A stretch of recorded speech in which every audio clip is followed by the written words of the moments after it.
back, weary traveler, to a brand new year of Recorder on the Wall. We're back on the wall, and I'm recording. I'm Pete, your Papa Abbott and producer. I'm Jeremy, your giggling Dibbin. I'm Matthias 720, the stern sage. I'm Kayde, the blind herbalist. And first time joining us on the show, we have a new guest who approached us. And yeah, folks, if you contact us and we'll be on the show, we might be able to work you in. We have Adam joining us for the first time. Welcome, Adam. Hi, thank you. Welcome to the Hello. show. And of course, we have to ask all newcomers, how did you find the series? Oh, well, I kind of got into the series a little later. I was probably 12 or 13, and I actually still couldn't read very well yet.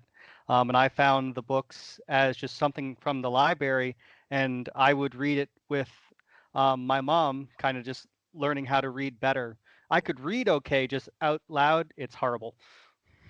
Oh, fair enough. So, after all this time, do you still have a favorite? Yeah, actually, Outcast was one of my favorites. I'm so sorry. Well, we did last time. Uh-oh. Yeah. No, I still agree I'm with a not lot sorry. of your stuff, though, actually. Okay, good. I've come Okay. around on it, Yeah. and I still really like Sunflash. So, Oh, yeah. that was probably just what painted it as my favorite. Much better character. And, there's a lot of bad in that book, though, too, for sure. Well, we still haven't gotten to my favorite yet, so. Mine either. And I'm gonna Or leave mine. it open because I don't want to reveal it to yet. But I will say we will tackle it this year. So. Spooky. So. So yes, we are back to the books. Everyone had a good holiday season, I know. I trust. We had a food episode somewhere in there where we all drooled on the floor. But we're back to the series proper. And before we go into this, I do want to note that I commented this on Twitter, and I'm plugging them without any replication here, but we don't have a competitor, but we have another podcast out there tackling Redwall material. Let me look them up real quick. I believe it's If You Give a Mouse a Dagger, which is an awesome name, and I'm kind of mad I didn't think of it. Oh my goodness, That is that's good. great. Love But it. they're not covering the main series like we are. They are running their own RPG sessions based in the Redwall universe, and that's kind of awesome. That So, sounds cool. fantastic. So when this episode comes out, I will. I did retweet their initial tweet set. I will definitely post a link to them when this episode debuts, and I'm looking forward to working with them. I did reach out. We'll see if we can't bring them on. There may be a certain April episode. I definitely want to bring them on, but we'll see as time goes by. So listeners will keep you apprised as they get going. So unfortunately, they weren't looking for new players because that would have been so much fun to come onto that. So. Nice. So we're back to the main series books, and we left off on Outcast, and yes, we all know our opinions on that. But the next one in chronological order focuses on one of the major females of the series. Let's get the elephant in the room out of the way. All right. One of the constant criticisms of this franchise is that Brian Jakes tended to favor more male hero characters. There is some truth to this. It takes all the way till Triss before we have a female wielder of the Sword of Mountain. Fair enough. Yeah. But I tend to find this criticism kind of unfounded. Yeah, the original kind of played up Matthias as more of the hero. We kind of saw that. But when it comes to this book, not only is the title character one of the major female heroes we will see, she doesn't need any Sword of Martin to do the damage she needs to do. So. Yeah, I really like her. Yeah, this is the first time I've read it in probably close to 2 decades. 2 decades. 2 decades or so, and it was actually genuinely fun to come back to this and focus on Mariel of Redwall for a little while. So. Yeah, I actually kept forgetting to write notes because I was getting into the book again. Yay! Well, I'll write out some of her battle scenes, and just because I love the theme song as much as I do, I was hearing the modern Wonder Woman theme, the battle with the electric cello, and nice. Yeah. Did you read? I don't know if it's in your book, but the copy that I have, I have the audiobook, but the hard copy that I have has like a little intro from Brian Jakes saying something about how, and I should have looked this up, but I'm virtually professionally unprepared. But it says something like, I've created a character that I hope girls and boys will look up to. And I just thought that was super nice because like you don't have to have a certain gender to admire a character. That's true. It's cool. The weird, yeah, that's definitely the right attitude to have. So it's important for us to have strong females of their own right in any franchise. Don't get me wrong, but that's good for him for writing it that way.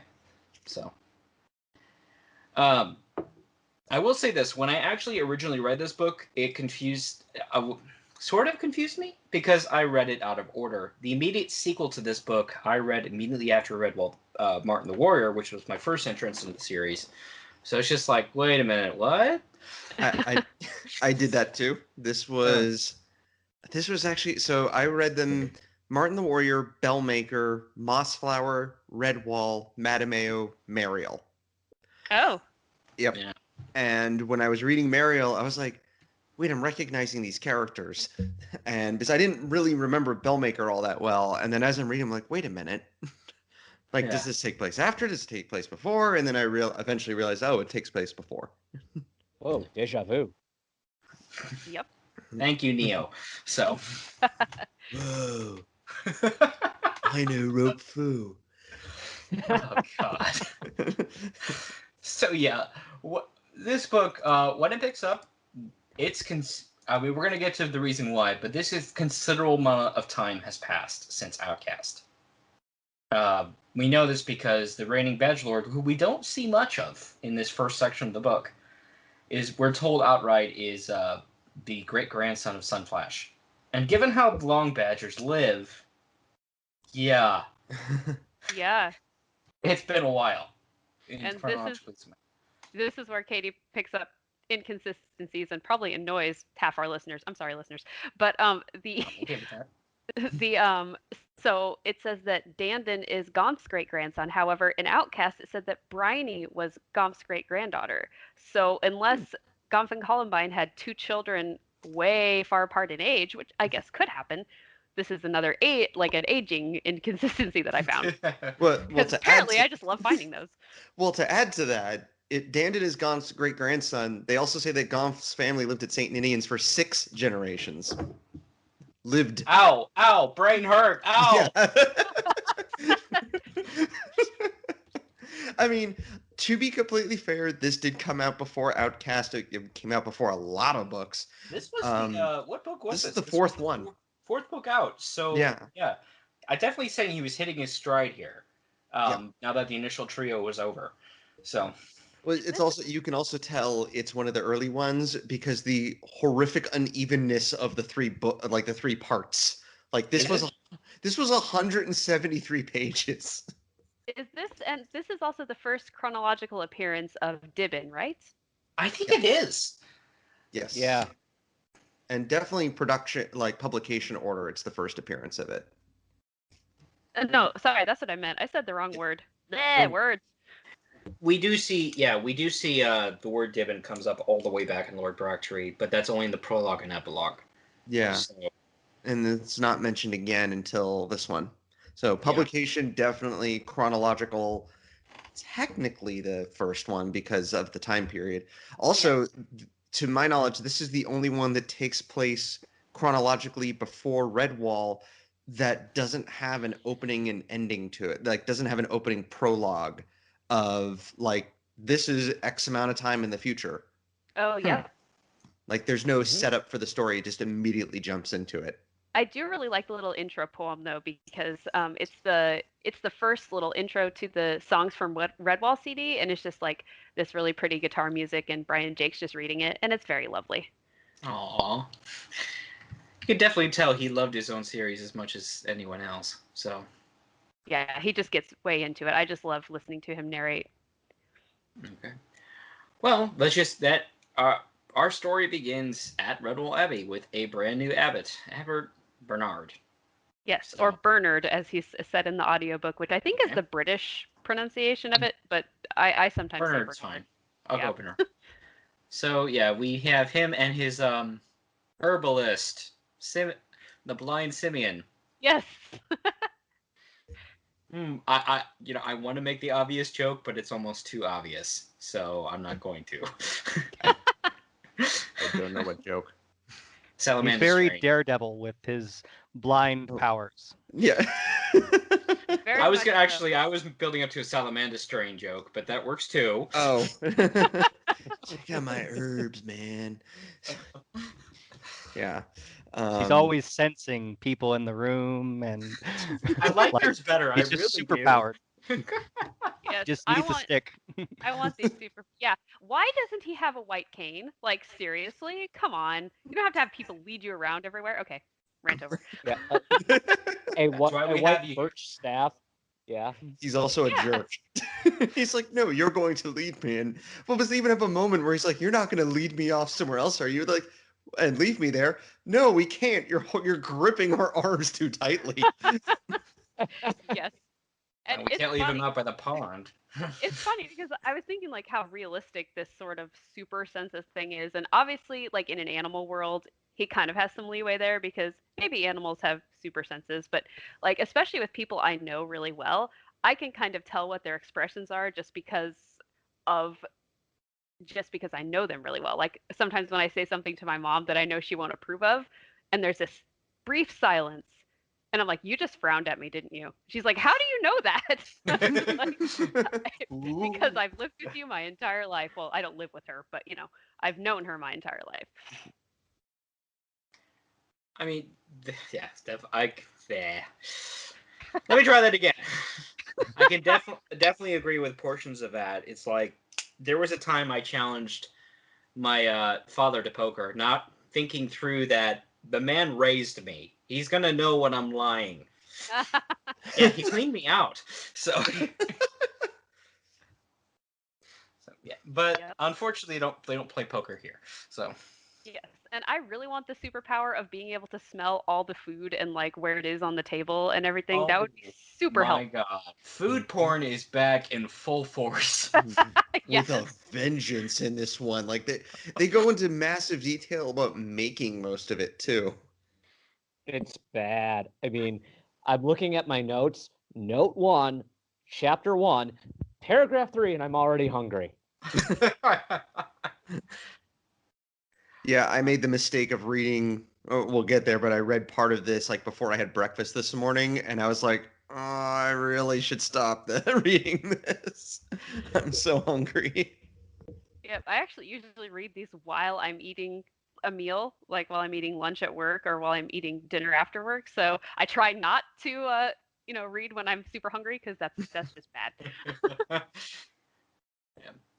This scene doesn't last long, although we do find Bernard and Simeon talking about, hey, I know who could be a bell ringer. That guy Dandin. He won't be a main character here. Oh, of course not. Yes, and interestingly they have like this hollow log instead of a bell because they don't have a bell yet. Yep. No, but we're gonna get to And then to that. we do get like tonal whiplash because we go from peaceful Redwall with Simeon and Bernard to Gabool is an evil monster. Yes, Yep. Go ahead. which is sort of reminiscent to the first Redwall book, where like chapter 1 was like, "Look at these mice, and isn't it great?" And then chapter 2 is like, "Clooney is coming." Clooney runs over one of it, like Yes. murders one of his partners. Clooney was getting nearer. Yeah. Or if you want to do it HBO style, Clooney is coming. So I just start humming the theme song quietly to myself. but yeah, we have Gabool the Wild, who 6 months, maybe even a year ago, there was this huge thread on the Redwall forums that actually migrated all the way over to the Redwall subreddit about which villains would be best in a bar fight, and Gabool won. Yeah. Or at least in this Yeah. person's opinion. And you know what? I can see it. This guy, I mean, he's a sea rat. Most of the villains here are rats so far. So yeah, that's a thing. We're gonna get to that. He's ruling his own island. Hey, king of the sea rats, warlord of all rodent crosshairs, captain of captains. Nice. I mean, there are more impressive titles I've seen in other literature. but that's another story. Okay. Getting kind of a But- Deadliest Warrior vibe there. That's pretty good. Just his description is holy crap. This guy has definitely been in more than a few fights, to the point that his primary two fangs are gone and replaced with gold replacements with emeralds. Dang. Yeah, every Is bit this of I mean- description practical of for him eating is creepy. Like his yellow it is. eyes that eventually get like bloodshot and red rimmed. Like, oof. Interestingly he's- enough, go ahead. He's just the pure embodiment of what we think of as a pirate. I mean, he's dressed in gaudy clothes. He has a sword with gems in it. He's covered in jewelry, and he even has gold teeth. He's a pirate. You don't Very even pirate. know Yep. he's the king of the sea rats. It just screams pirate. So I have the Pirate. original pirates. Nice. Exactly. I have the original paperback release, and on the back he is wearing the standard black with skull and crossbones pirate hat in the Oh, picture. Nice. nice. It's a mouse skull, though. Or a rat Yes. skull. Can't tell which. He Yeah. has the Yeah. golden earrings on my book, like very pirate. Yep. Big and I hoops. mean, granted, the public perception of pirates has long since changed since this book came out, and all the Disney Pirates movies come out, and we think of Jack Sparrow and Barbossa. But yeah, this is definitely described as stereotypical pirate. Yep. Funny Yeah. enough, I've been putting it once or twice on the Twitter, but I've actually been playing through Lost Legends, and they actually define Clooney as a sea rat. So that's kind of interesting. But truth be told, as dangerous as we see this guy is, I still think Clooney could take him. So Maybe. Possible. Gabul seems to be trickier though. Like he's hiding weapons and things like that during his fights. yeah, Yeah, he has like the sword hidden under the table and that. Which, as we find out a little bit later, he does that multiple times. So I think that's on his subordinates for being too stupid to catch that. He needs like the knife that pops out of his sleeve. He needs the Assassin's Creed wrist blade. Yes. Yes. So yeah, after we have this long introduction to Kabul, we have this unnamed mouse maid. Who could this be? She's Nobody caught in important. a storm. Doesn't Gabul call her Skiv? We find that out later during Yeah. the flashback. Her hypnotic flashback, which we're gonna cover. I thought that was kind of neat. But yeah, she's totally in the ocean. She's totally not dying. I'm okay. I'm swimming. I'm okay. I'm not okay. Yeah. And unfortunately, she wakes up on an island called Koholin. Go You know where I'm going with this joke. And she then Awakening. finds the 8 instruments and plays them before the windfish. And So the legend of Martin Mariel's awakening. yeah, pretty much. Anyway, yeah. So after I'm sure she's totally fine and not drink taking on water there, tied to a piece of driftwood. But we finally have that not bell ringer is enjoying his job way too much, beating a hollow log to call everyone to attention. Tandon's like, I want to be a drummer. Yeah. Yeah, kind of picture the throwing the sticks in the air and catching them. And Yep. Now I want a Redwall themed band called Tandon and the Log Clubbers. Nice. No, log clubbers. Yes. Yes. That's a very long band name. Worth it. Dandon and the Logalogs. That'll There work. you go. So yes, he's beating on the log to get everyone's attention, and we're told it's actually good. And meanwhile, we actually have a badger mom. This is actually spoilers for the rest of the series. Having a badger mom at Redwall becomes increasingly rare. So, Yeah. Which is sad. I like the Badger Mother. but yes, Melis calls up and says, "Hey, stop, cut it out." And then apparently Dandon invented bungee jumping. Yeah, I noticed that. Yep. Well, she says, "Come down," and so he came down really fast. And I'm just thinking, maybe Matthias read this somewhere and decided to do that on Clooney later. I said I'd come down. And Gatehouse Chronicles. Yeah. he stops maybe with only a couple of inches, and yet I think Melis probably lost a few years off her life doing that. Yeah. And because she's kind of mad that he was so reckless, she grabs him by the paw and drags him inside. Yeah, You're an old timid. I mean, not that Constance wasn't a force in her own right, and Bella was kind of crazy. But when she was on the motorcycle. Yeah. But Melis is definitely one of the most stern characters we've seen because she does not take crap from anybody. No, I like the fact that Melis is different. Like kind of like Constance, she's very tough, but it's more of she's just very overly motherly to everyone. She doesn't seem like a fighter at all.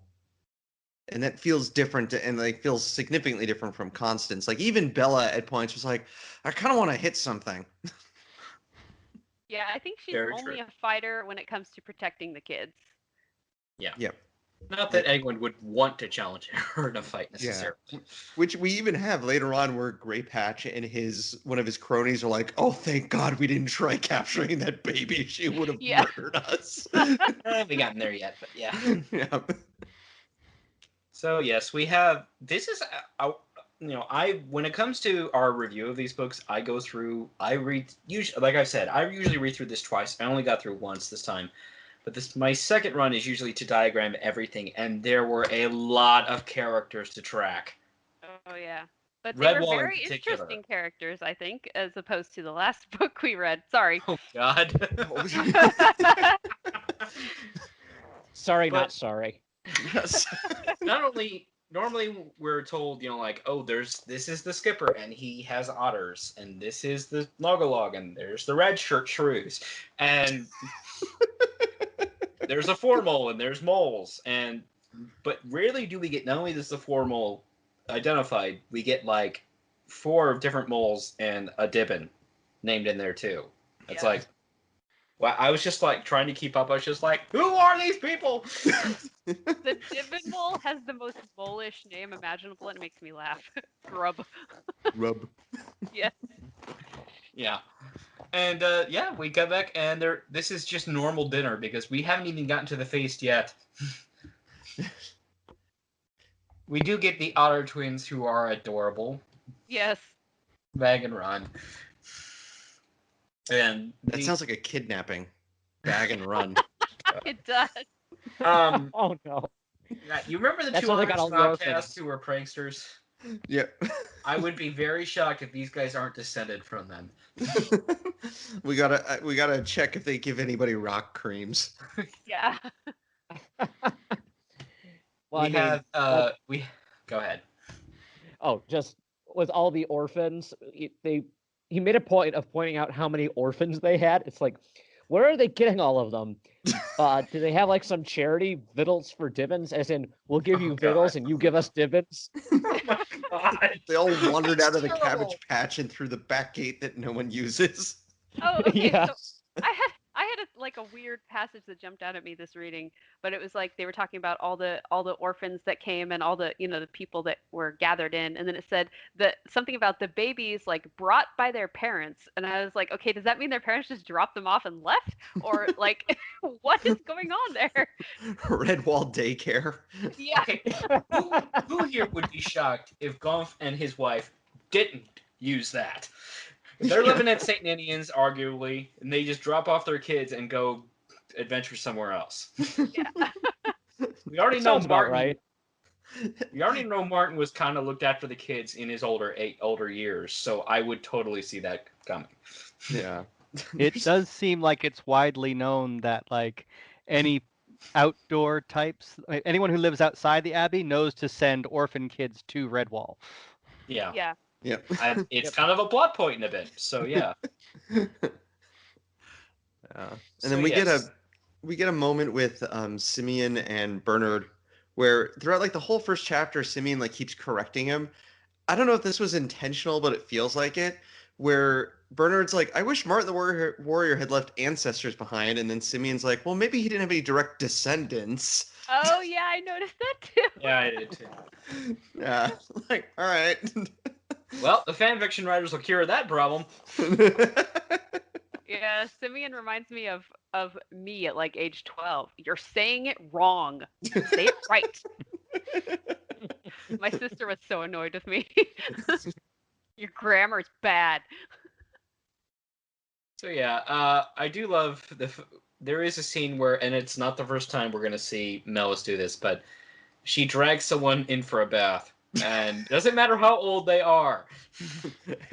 Everyone is dirty. They all must be bathed. You And must have be tantrums. cleaned. Throw tantrums too. And yeah, Dandon's the first, because we literally get to you kind of get everybody in the main Great Hall is hearing this conversation and laughing over it. I imagine she's none too gentle. Yeah. Based on what we find out with the second round of this later on, no, she is not. So, yeah, they have a. Oh, and I love this line. But eventually she finishes up with Dandon and goes to the main Dibbins, and I love this. She doesn't even. We don't even identify which Dibbin she's talking with, but she's just like, okay, you got to eat salad. No, I want pudding. Salad first, pudding later. You want to grow up and big and strong. No, I want to stay little and eat pudding. I like that line. Yeah. I would love that line. That was good. Oh my god, I think I had to stop and laugh that one out. Yeah, he writes children very well most of the time. Yeah. So yeah, it there's just not much we go through this channel, and then we get except moles eating wild garlic and Harold having bad breath. Yes. Virgo. Yep. And Simeon Plus comments on it. +1 to the Burgo and garlic counter. I'm keeping track. I'd say, should we do a drinking game, but people might be dead before the end of the podcast from alcohol poisoning. And that would be bad. Yeah. Like in every scene with him, he's just like, "Oh, I don't like the smell of garlic, but I love the taste of it." It's like, "Oh, that smells. Well, I don't like the smell of." Okay, we get it. I think I love working with garlic. I mean, yes, it's a powerful agent you have to be careful with, but I'll throw that in my morning eggs all the time. Oh So- yeah. I like garlic. And you put like a whole chicken on top of like 40 garlic cloves and cook it in the oven for a while, and it's really good. Mm, Mm-hmm.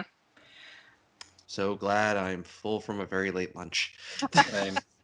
So then we just have to flip to the bad guys, and I gotta bring this up, and I brought this up before the show, and people agreed with me, but I hope. But we have that Gabul's island is named Terramort, and that just sounds awesome. And remember, as a reminder, this is well and truly before Harry Potter and Voldemort came along. Terramort just Yes. sounds awesome as a bad guy fort. However, the actual name of the fort on the island, Terramort, is Fort Bladegirt. And I'm like, oh no, Jakes, you could have done a lot better here. Swing and a miss. Yep. Even Fort Gabul would have been better. Hell, name it Marshang 2, Pirate Boogaloo for all it matters.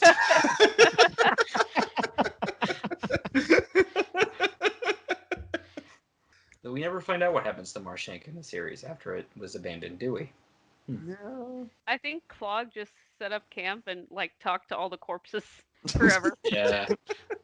Very I think dark. to think maybe he opened a store Yeah. Anyway, or a restaurant. we get Gabul admiring his prize. After all, he is a pirate. And one of his captains, we'll find out later which one, kind of stole something from a guy named Joseph, who's a bell maker. Yes, it's a bell. So, it's almost big enough to be the main Redwall bell. We'll see later. Nah. I'm sure this Joseph guy is unimportant. No, probably not. Yeah. Doesn't ring any bells.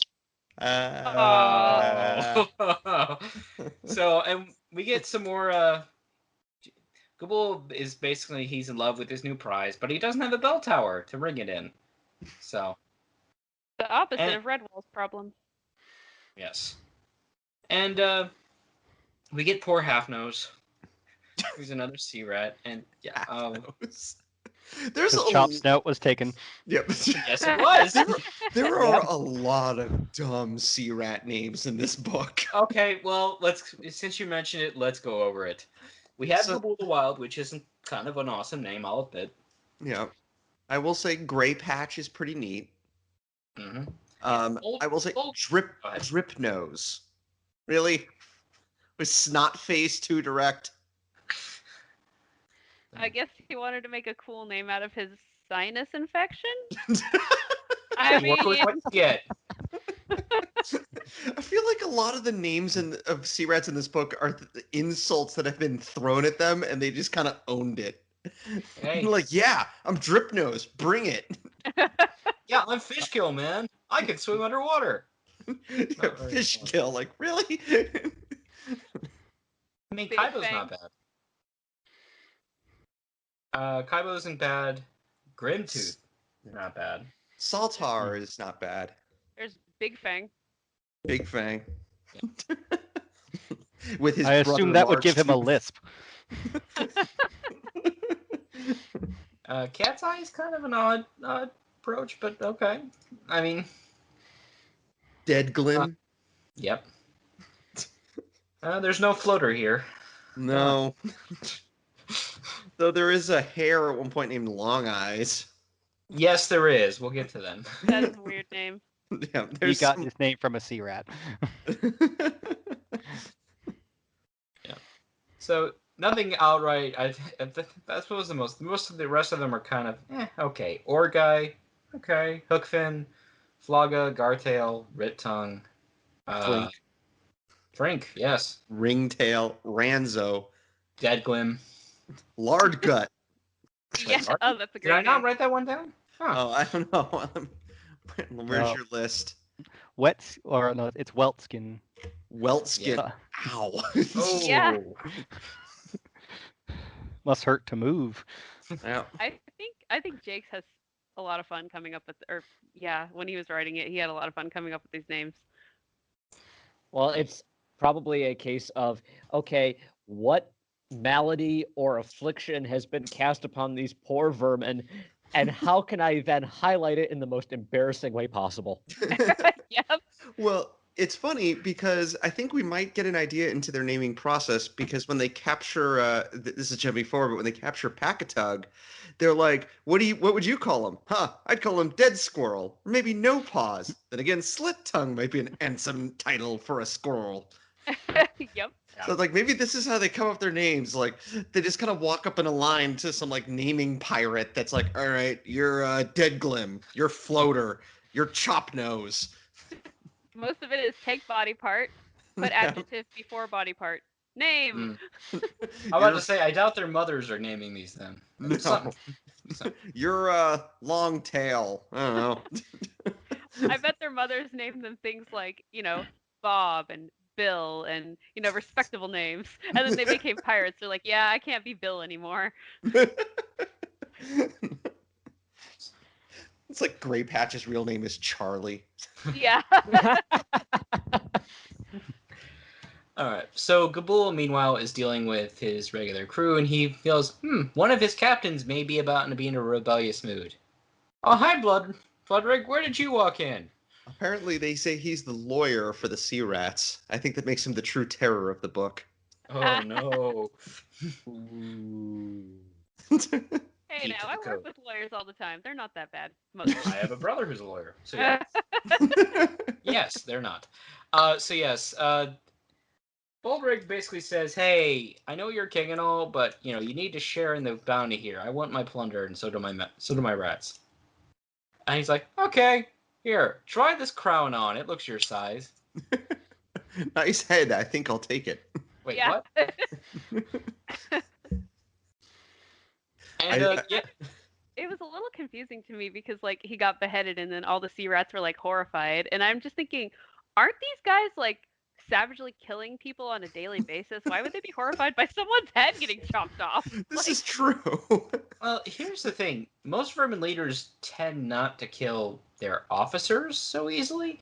Not in the case here. I I'm think not saying they're not kind of willing gave up to. on him. I don't know. I just keep flashing back to Lord Brocktree with snapping necks and throwing them out windows. You know. Well, Lord Brocktree didn't do that. No, well, the book. I mean, I keep Yes. forgetting the villain's name. Ungatron. Ungatron, just like snapping necks and throwing people out windows, and it's like, yeah, some of these aren't as bad as that. No. But we have another bad guy, which is franchise standard, who rules by fear as opposed to respect. So, it's He's right, pretty standard. Yeah, I I do like the moment though after he lops Bloodrig's head off, he like places the crown on his sword and holds it up and goes, "Anyone else want to wear the crown?" Yeah. Like that was good. Would he have any better luck if he ruled through respect and actually giving out measured shares of plunder? Hard to say. I don't think that's his personality. We'll find out in a little bit, actually. So, but we back best to our nameless mouse maid, who is washed up on shore. And I'm okay, guys. I'm not okay. I'm supposed to have that much sand in my mouth. Yeah. I really like how, it writes about her kind of exploring the wound on her head and, oh, she left it alone. I just like the way he writes that, like, oh, it hurts? Okay. Yeah. Ouchie. Right. Hole in my head is bad. Okay, noted. Yeah. And then, some seagulls are trying to make her lunch, and she swings a end of a rope at them. Yep. And she kind of waits till they get right up on her, and she's like, "Ha! I'm alive." Bet you didn't see that coming. Yeah. So, and yeah, I'm sure this will become important later. So. What should she, if she had a name for that rope, what do you think she should call it? The Bird walloper. Bird smasher? Yeah. Well, the magic lasso of Hestia is already taken, so. Well, yeah. Is it at this point that she doesn't remember anything? Yeah. Yep. Because that's how memory works, right? Well, and the brain damage. And the brain damage. Yeah. Brain damage. Indeed. Because on our other podcast, Jeremy and I, we looked this up because when we had to deal with a terrible, I don't even remember what it is now, some sort of movie that dealt with, hey, I got a bump on my head. I don't remember anything. Oh, no. No. If you get a bump on your head and you can't remember anything, that's brain damage. There's none of this amnesia stuff. If you can have a psychotic break that would cause something that you see in Hollywood where you can't remember anything, but not brain damage, not, bump on the head. I don't know. I think Martin's looking down on her and going to be like, lightweight. I take like 3 of those before breakfast.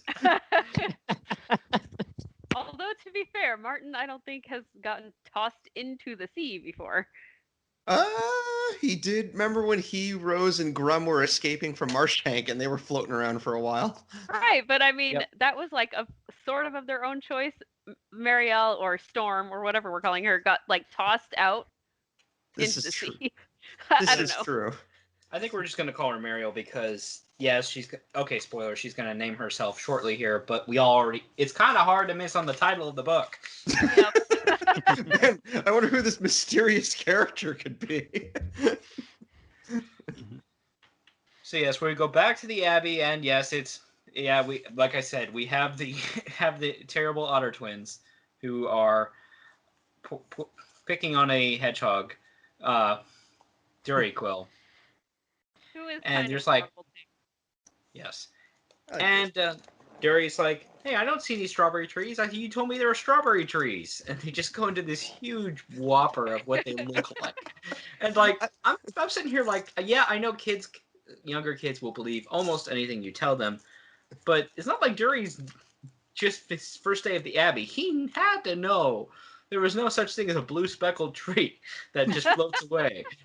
Well, I thought they were clever until they got to the part about the gongle boo. Although I have to point out, that strawberry trees, if they exist, must fall under the purview of Vermin HR, along with other things that we never see, like peaceful vermin, vermin farmers, and woodlander parents. Oh. Yeah. All the Woodlander parents were trying to stop the strawberry trees from flying away and failed. Where did my parents go? Oh, they're off chasing strawberry trees. Help! Get me down! Mr. Tree is kidnapping me! Mother Melis is your parent now. Yep. Yeah, it's cute. And we find out, hey, so we're planning for the Abbott's Jubilee anniversary. We're not. Does it define what a Jubilee is? I mean, I presume it's something like equivalent of 25 years on the job, but Yeah. I don't know. I just look and go, Storm, Jubilee. We already got a couple X-Men in this book.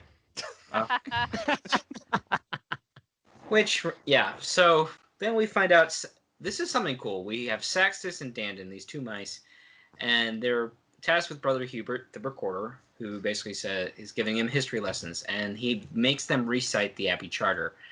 And this is not something we've gotten so far, so this is kind of cool to see a little series lore. And Sure. it never comes up again, as far as I know. Yeah. Yeah. Because it wasn't that important. I mean, it's only the bylaws that govern Redwall, so you know. Oh, yeah. Maybe it's how they Not look that- for new recorders, just to see who's interested. Yeah. Plausible. If you can deal with massive amounts of dust and recite this charter from heart, then you can become a recorder. Yep. I mean, it's a cool little addition to the series lore that, like Kayde pointed out, we probably will never see again. So. Oh, and there's some sort of cloth picture that we're making. I wonder Interesting. what that is. Oh, Which is a tab. weird.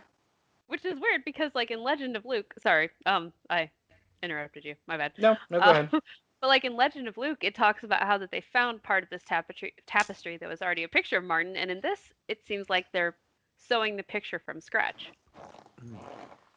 Well, wouldn't be the first continuity error. Though I will say, so I guess this is jumping way ahead to, like, I think it's like book 3, but Saxtus does mention at one point that Martin's face doesn't actually look like Martin, and he's like, oh, I think you could use a little more blue in his eyes or something. And so that actually could line up with the fact that they were using the old template of Martin's grandsire. That's true. Yeah. And I believe it was a future book that was pointing out that each subsequent generation adds on to it. So this could be simply them doing their part, adding on the first edition to the existing tapestry. Yeah. I don't remember Martin having a robot eye. Shut up, it looks cool. Dead or alive, you're coming with me. So yeah, yes, we have more of the continuity errors because it mentions, hey, Dandon so many from Goth, and they lived there for 6 generations as Saint Indians, and that's internally bad. But here's Goth's cool flute that he never used. Yes. And even Hubert's like, I guess this should be rightfully yours. It's like, yeah, it's his great grandfather's it's his great grandfather's flute. Of course it belongs to him. Who else would it belong to at this point? Tandon's like, yeah, I'm not an orphan. I should totally have this. And now back with the pirates. So after they, I'm sure, poor Boldrig to rest with all the honor and duty of a sea rat captain by doing a shuggy toss off the side of the island. It sounds like he hit part of the rocks and didn't fall in. Sounds like I don't care. We'd find out Gabul gave his ship to another to Gartail, who apparently is wholly servile to Gabul. He's not going to think about rebelling ever. Oh, hi, Grey Patch.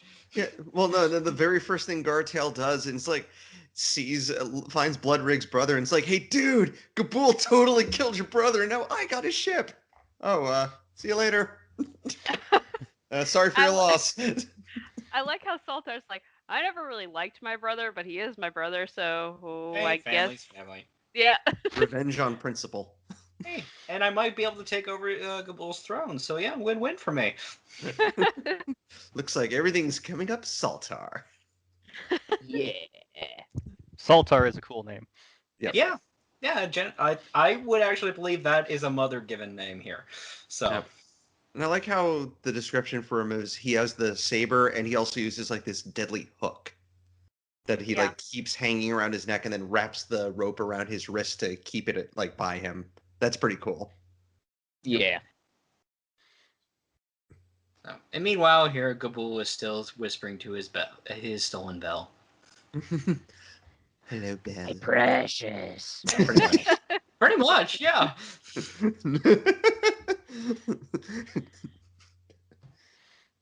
Oh, but we let's see. Oh, we finally. Hi, Joseph. Hey, there you are. Bye, Joseph. Doesn't last that long. Gabul's like, oh, the bell maker. I'm gonna mess with him and then throw him out a window. He basically says, "Yeah, I totally want you to build me a bell tower. No, please, no, I'll show you your please." daughter.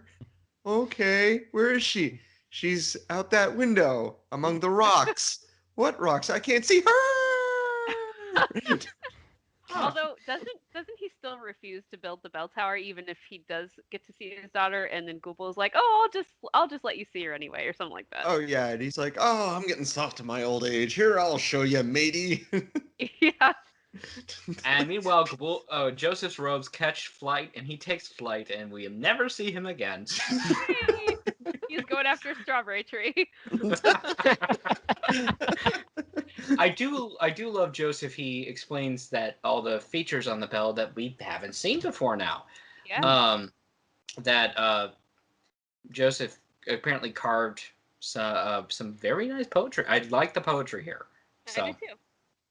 And then we also have strange images that the Bachelor Salmandastron gave them to me to carve into it. So he commissioned the bell, don't you know? And he's gonna want it back. Okay. Yeah, I'm kind of wondering, is Joseph getting paid for this? Like, how does this work? How does we he have no find all the economy. bronze, silver, and gold to make this bell with? Yeah. This is like the first time we actually really hear about like the woodland creature, like the mice or anything, actually having these type of valuables on them. Because usually it's just the pirates have them or are looking for them, and obviously way later on in a later book, we find out that there's like this big treasure trove underneath Salamandastron that nobody knew about. But yeah, this is like the first time we hear about like mice having it, and also makes me wonder, where was Joseph living? Yeah. We don't know. And where was Mariel's mother? This is gonna bother me. War And orphans. she's Yep. alongside all the other like missing parents in this franchise. Yep. Out chasing strawberry trees. Yep. It's like, look, we got a strong female protagonist. She's gonna have to have lost a parent, I mean, does Dandon have his parents living? No, but we He at least does. know kind of where his parents came from. Yeah. And then, meanwhile, back at our not Mariel, she's like, "Oh, I'm alive. Hi, Raiden the Blizzard. Do you have any water?" No.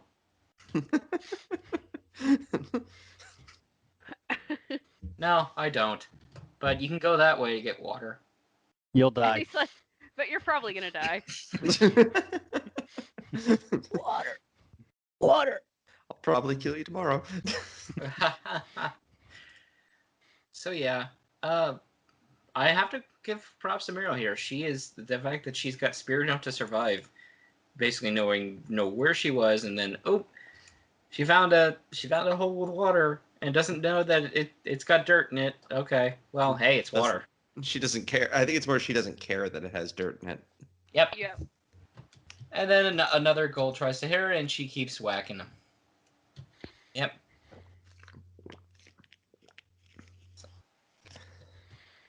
So She keeps going, and I'm gonna call. I don't remember who I am, so I'm gonna call myself Storm because it sounds cool. Oh. Yep. It Oh, wait. defines who I am. That's my name now, Dad. I don't need my old name. She's like the accidental rebellious teenager. Oh my god. And then I'm gonna call my rope here the Gull Whacker because I whack gulls with it. That's original, right? Yeah, well, I mean, A for effort, F for creativity. She's pretty proud of it too. Like she Yeah. very loudly proclaims, like, "I'm Storm, and this is my Gull Whacker." Yep. It's totally not a random rope that I just kind of found. Not You too washed on subtle is shore our with. Mariel. I'll say it's definitely a very unique weapon, though, because no other. I can't think of any other characters in this series outside of like slave masters using whips that use a weapon like this. Like usually it's just spears or javelins or swords or axes. We never really get normal just whips used as standard weapons. So Yeah. it definitely also makes her unique compared to some of the other heroes and heroines in the series. Mhm. The Well- closest comparison would be a flail. Well, I think I'm pulling from the Red Wall Wiki here, and I'm pretty sure Jake saw time as some sort of navy, right?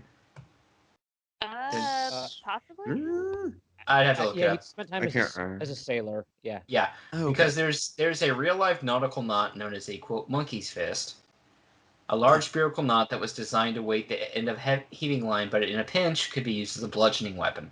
So okay. there you go. There you go. I think that would So- also commonly be like a pirate ship punishment to be hit with a knotted rope Mm. Ooh. or the rope's end. Ouch. Anyway, back to the Abbey where they're still preparing for this stupid feast and making me hungry. Food. We find the Friar Adler who runs the kitchens. So Alder. Alder. So Yeah. yeah, that makes more sense. Yes, he's being bricked on by those two otter twins who keep following him around and imitating him to everyone they meet.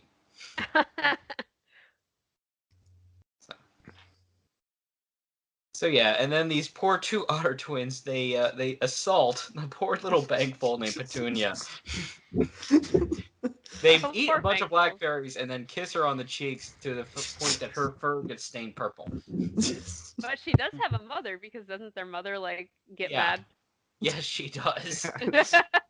She's one of the not orphans. Yay! And then we have Tree Rose the squirrel, who's kind of annoying. Yeah. She's pretty. She does have an arc though. She has an arc throughout the 3 books. She does. Yeah. What's the name of that? What's the name of that squirrel from Martin the Warrior? Feldo? No, Celandine? no. The one who was interested in Feldo. Oh. Pooh. I can't Celandine. Yeah.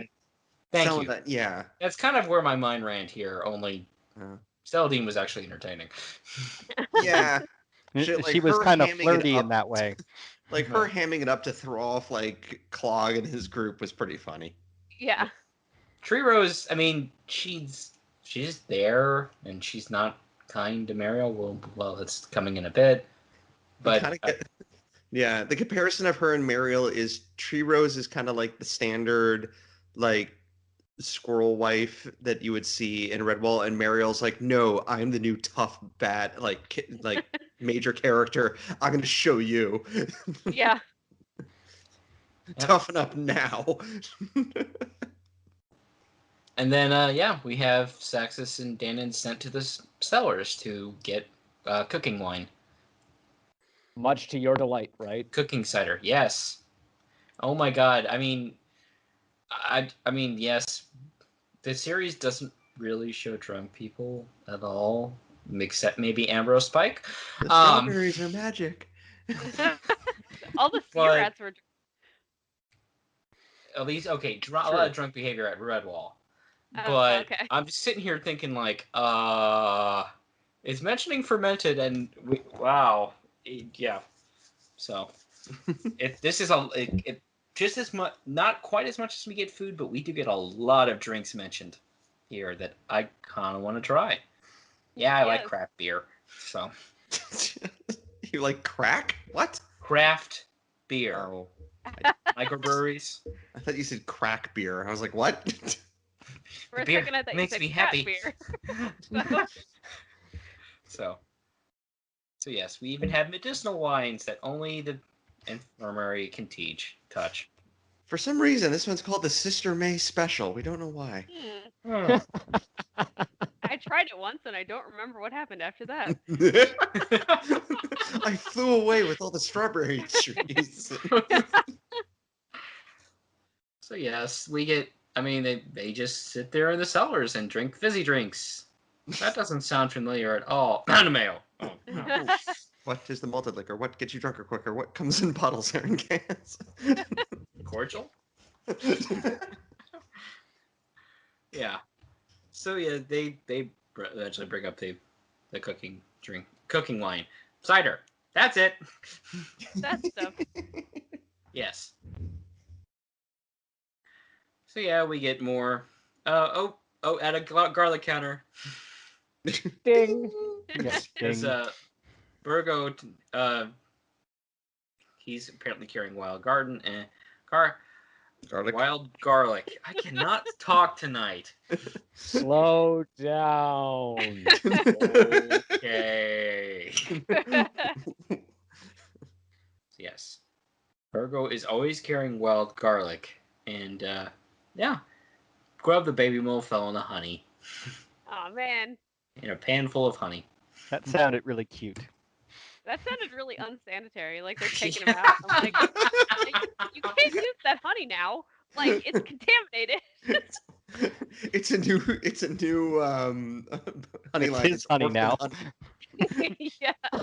Oh no.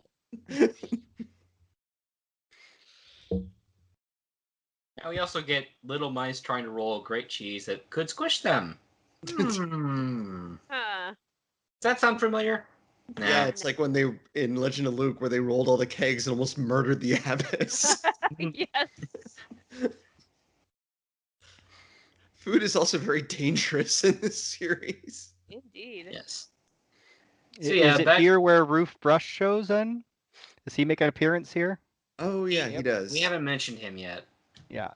Because he kind of comes in and he totally stuns Tree Rose.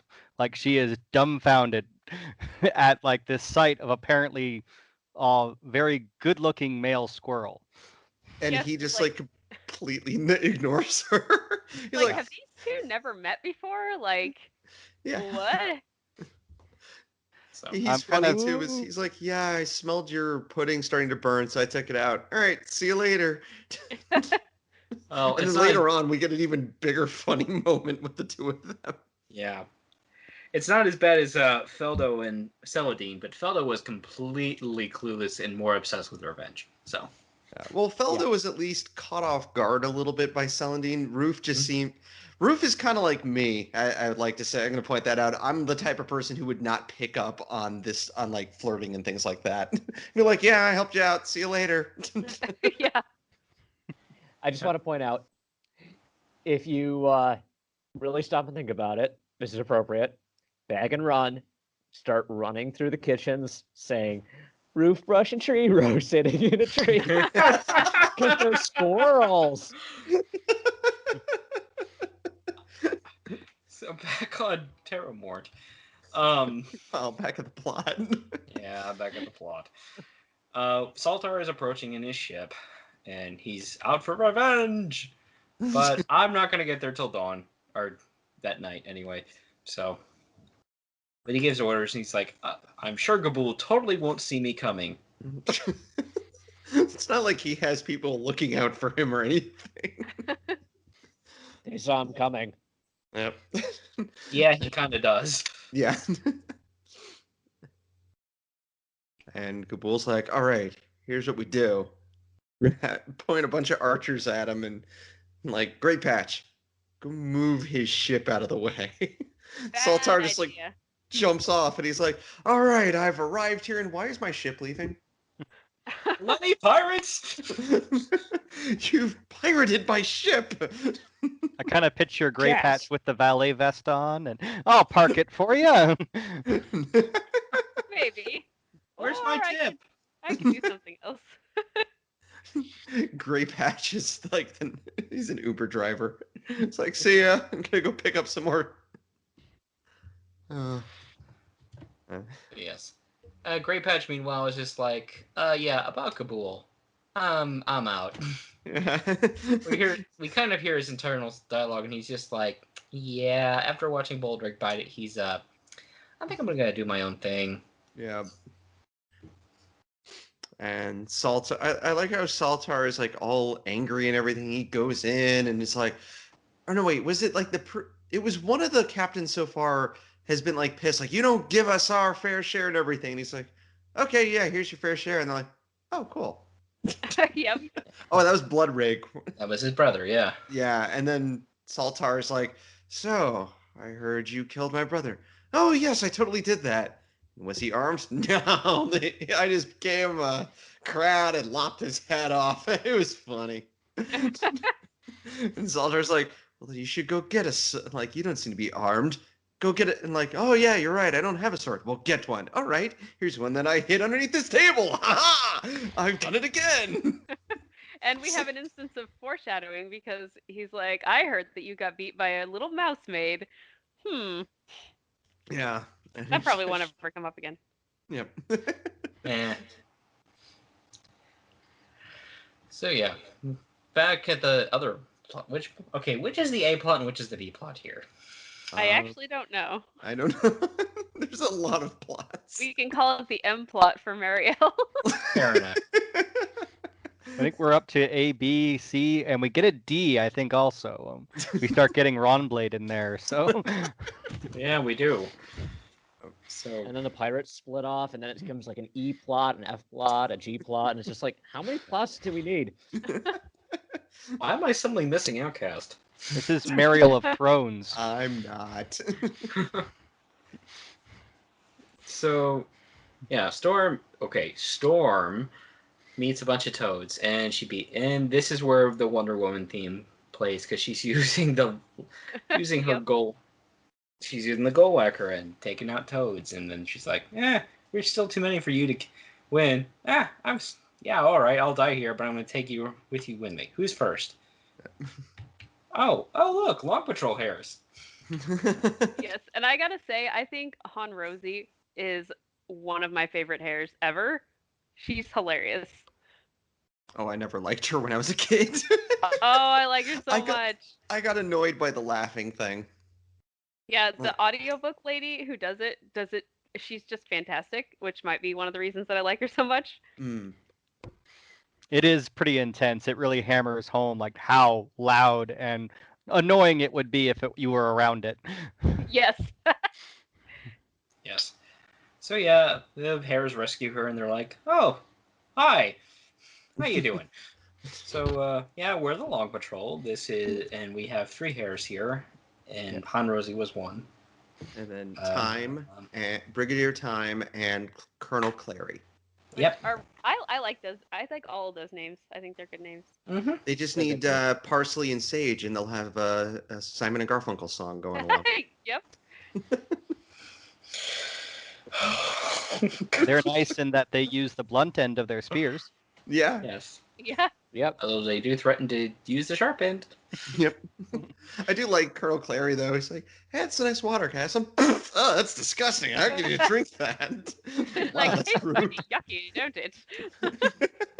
I was dying of thirst. It's like, I'm dying of thirst. Well, good for you. No. Yeah, but they basically agree to escort her. Where?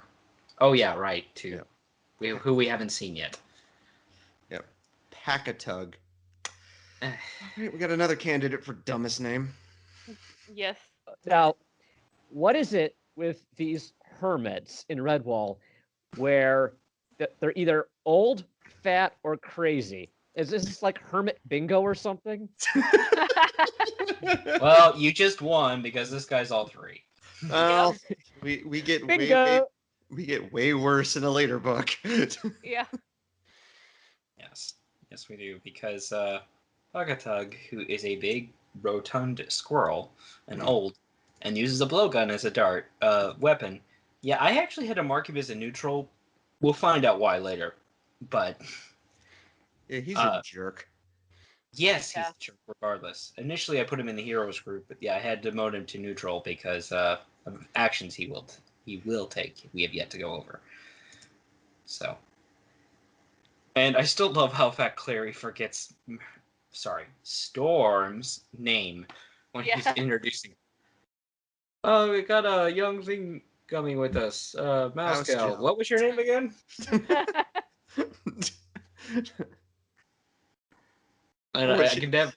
Though it's worse than when she goes to leave and Packatug's like, all right, get back here before you forget who we are. Wow.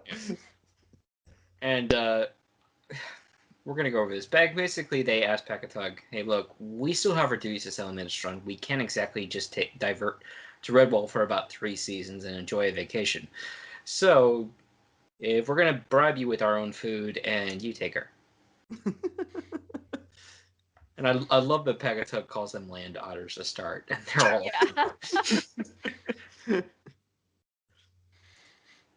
I love it too is that like trying to negotiate with him though, and he's like, "Oh, I'll take all your food," and Clary's like, "Well, what will we eat?" And Rosie just kind of barges in like, "Oh, we'll live off the fat of land. Just give him all our food." I can just imagine Clary looking at her like, "You are the worst negotiator ever." Yeah. You come from the Fleet Scott School of Negotiating. Nice. No, Fleet Scud School would also include insulting them too. Oh, right. Fleet Scud is Coward. more of the you'll help, like you're helping me, but I'll still insult you. Yes. So, Packatug went to the Fleet Scud School of negotiating. He okay. gets everything he wants and then still insults everybody. Yeah, Packatug basically says, "Okay, I agree to do it, but she has to be blindfolded because she might know where my house is. Never mind that we're already here." Yeah. Yeah, that kind of like, I'm sitting here reading this like, she knows where you live already. Yeah. Dude, Oops. what does it matter now? The government put a chip in my brain. They don't mention it, but Packatug has his aluminum foil tin hat the entire time that he's talking to them. So yes. It's them vermin radio waves. They's trying to read me mind. Yeah. So they agree to do it, but and then here's poor Mariel like, can I venture an opinion? No. Yeah. You're gonna do this and you're gonna like it. So yeah, they agree to do it, but yeah, I'm going to. You can totally use your rope as your own blindfold. Never mind those throw-ins I just had you walk into. You're fine. Yeah. Bonk. Ow. Bonk. Ow. Turn left. Bonk. No, your other left. So I hit my head. I got my memory back. Oh, lost it again. Did I have 2 head wounds before? Yeah, you did. All right, shut up. I mean, their heroes do point out the reason behind this, but and the rationale is basically, hey, Redwall has mice in it. She should go that way. But but part of me is wondering like, why can't she go to Salamandastron with you? Clearly, she can take care of herself, and Long Patrol certainly doesn't mind good soldiers. I think they also mentioned though that the Redwall mice might help her figure out who she is. Yeah, they do. So that's their official reason. But again, she's still given no like, can I have a word here? No.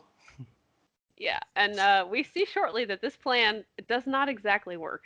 No, this lasts for like half a page, and that's it. Yeah. No, because yeah, like I said, he does kind of walk her through the forest kind of roughly, and she can stand and can't stand no more. Yeah, and he wasn't gonna give her any food, and she's like, excuse me. My Goldwhacker hat wants to have a word with you. Yeah. She does bash him in the face with it. Yeah, she does. Oh, why did you do that for? You're not feeding me, jerk. I don't have to feed you. I don't care. I'm taking it anyway. You wanted me to eat blindfolded. She separates from it and happily runs into another hare, I like Tarquin. who's dressed as a jester. And No, that's singing literally how it's song. read. He Yeah, I'm sings skipping. song. We're ignoring the Redwall plot because there's really nothing going on here. I'm sorry. I mean, I was interested when I was reading this, but until Mariel actually shows up, there's not terribly a lot to talk about here.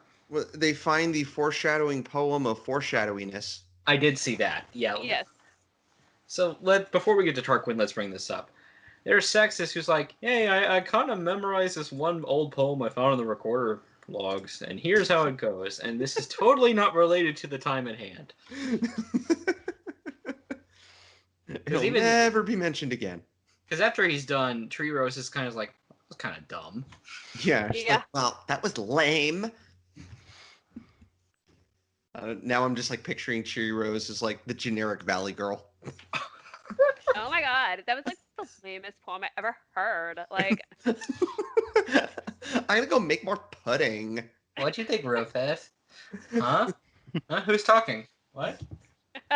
Oh, okay. Now he gets to be the beach hunk, like the '90s beach stereotype. yes. I was gonna bring this up in Bellmaker, but maybe I'll touch on it a little bit now. Like, I think Roof Brush has a complete personality change from one book to the other. Like in this one, he's sort of the tough, aloof, like man squirrel, and then in Bellmaker, he's like super timid. I'm like, wait, what? He's kind of afraid of his own shadow in that one. Yeah. Yeah, he does change. I was thinking about that. I'm like, isn't this the guy that's like, I don't want to leave Redwall? Yeah. Well, it's like I haven't read. I'm deliberately not rushing ahead to read these en masse because I don't want to burn out. So I don't remember that. Oh. At this, Yeah. no, it's okay. It's He minor. kind of goes from tough dude to like the pimply faced teen from The Simpsons, where in this one he's like, yeah, like I totally don't care about your issues. And the next one he's like, I don't want to go. Yeah, it's like he did reverse puberty or something. Like, he started out as a man and then he turned into a teenager. Meanwhile, I think in Bellmaker, doesn't like Tree Rose live in the forest off the fat of the land and just kind of like randomly shows up and is like a total badass? Yeah. Yep. Huh. That happened. So yes, we also get Simeon who can somehow sense a wink. Yes. That's why, I mean, I brought up earlier about like the frown thing. Like, if you know the people super well, you can sort of learn to interpret like gestures and what might be happening. And sometimes what I do is I guess a lot of the time, and I'm right 99% of the time with people I know really well. So in that sense, I can see how he'd just be kind of inferring, oh, you just winked at him, didn't you? And, you know, he's right. But yeah, I don't know. Like with total strangers, this would be a lot harder to pull off, I think. Yeah. So, meanwhile, back at the villain plot, we'll go with that. The V plot. Yeah, we have, hey, Saltar comes aboard the Dark Queen, and oh, guys, he steps on the dock, and are all those Kabul's fighters? Huh. Those arrows are pointed at me, aren't they? Well, crap. So parlay? Yeah. Well, we get the actual fight between Saltar and Gabul, and Gabul. There was a prior prep period before the fight. Yeah. Like Home Alone. Oh, Lord. Yeah. After Just need some Gabul oil slick or you give up, or are you thirsty for more? the eyebrow raise. Oh, it's like if we hadn't just passed Christmas, I would make a full bit of this, like Saltar running around and burning his hand and getting a blowtorch to the head, and Kabul's like, "Merry Christmas, you filthy animal." But yes, the fight ends because of course we're not going to kill off the main bad guy yet. So, and yeah, Gabul wins by hiding was it a sword or a spear? It's like Something a in the- Xanatos Vault gambit. dagger, like Yeah. behind a curtain, wedged into the wall. Huh, what's that pointy thing in my back? Oh. Oh dear, I seem to have died. This isn't acupuncture, is it? Oh. I've heard about being stabbed in the back by your enemies, but geez. Yep. How are you still alive? Force of snark. Yet. That actually would have been funny for like, if the rest of the book Kabul's so nuts, like he keeps looking over to the corner and seeing like the ghost of Saltar sitting there snarking. So and then there's Saltar's like, well, I'm dying. What did you do with my brother? And he points out the window. Right, I'll be off then. I do. It's like Kabul, you can't just throw all your problems out the window so they die on the rocks. Why not? I don't know. It just sounded good when I suggested it. Yeah. So yes. No hungry fish near there. So yes. But while this is happening, it's like, hey, where did Grey Patch go with the ship? I'm sure Wasn't he's Salt- taking it for a joyride. He'll be back soon. Oh, yeah. Yeah, because they find one of the rats that wouldn't go along with them, and he's like, he said you were too crazy and that we can't follow you, and you totally smell bad too. Yeah. Why on earth wouldn't Grey Patch have killed this guy? Because now Gabul knows everything. Like when I guess maybe did he try to kill him and he got away? I think it's inferred he tried to drown him. So. Yeah. Yeah. And Shorn Ear. Oh, come on. He and Half Nose are like brothers or cousins or something. Shorn Ear's just like, I'm okay. Can I see the medic? What medic? He's called Shornear. He has horrible balance issues. All right, someone take him to the medic. What medic? We just what medic? We throw all our sick people out the window so they crash on the rocks. That's Cures what their pirates sickness real quick. Yeah. Yes.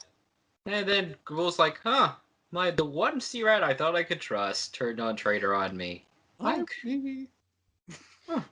I guess I couldn't see this coming. Oh well. Grey Patch has only half seen it coming. Yes. Oh, yes, this is our first legally blind villain. Just had to bring that up. So Like tearing off the friendship bracelet that Grey Patch made him. Yep. There's that picture on Google's desk of the two of them looking at the camera. It's like, oh. Oh. Why, Grey Patch? Why? It's a picture of them at like, I don't know, a theme park name in this world. I don't know. 6 bells over 6 bells Magic Mountain. Yeah. So yeah, it's like, oh, okay, everybody get out and kill him. It's like, And all the other captains like, okay, we don't know where he is, but okay. and we don't have any ships. He took the best one. He took the best ship. Half of them are Yeah. scuttled in the harbor. Yep, the Dark Queen is kind of our best ship, and the other 3 are to repair, and we have 4 more who are supposed to come back, but we don't know when they'll show up. So And I do think Dark Queen is a good ship name though. yeah, I wrote down because they mentioned it. I have all of the ship names here. We have Dark Queen, Wave Blade, Black Sail, Rat Helm, Green Fang, Nightwake, Sea Talon, Crabclaw. I think my favorites are Dark Queen and Nightwake. Mm-hmm. Hey, boss. We also passed this weird red ship hanging in the middle of the air. Not important. Well, that probably would have collapsed by now.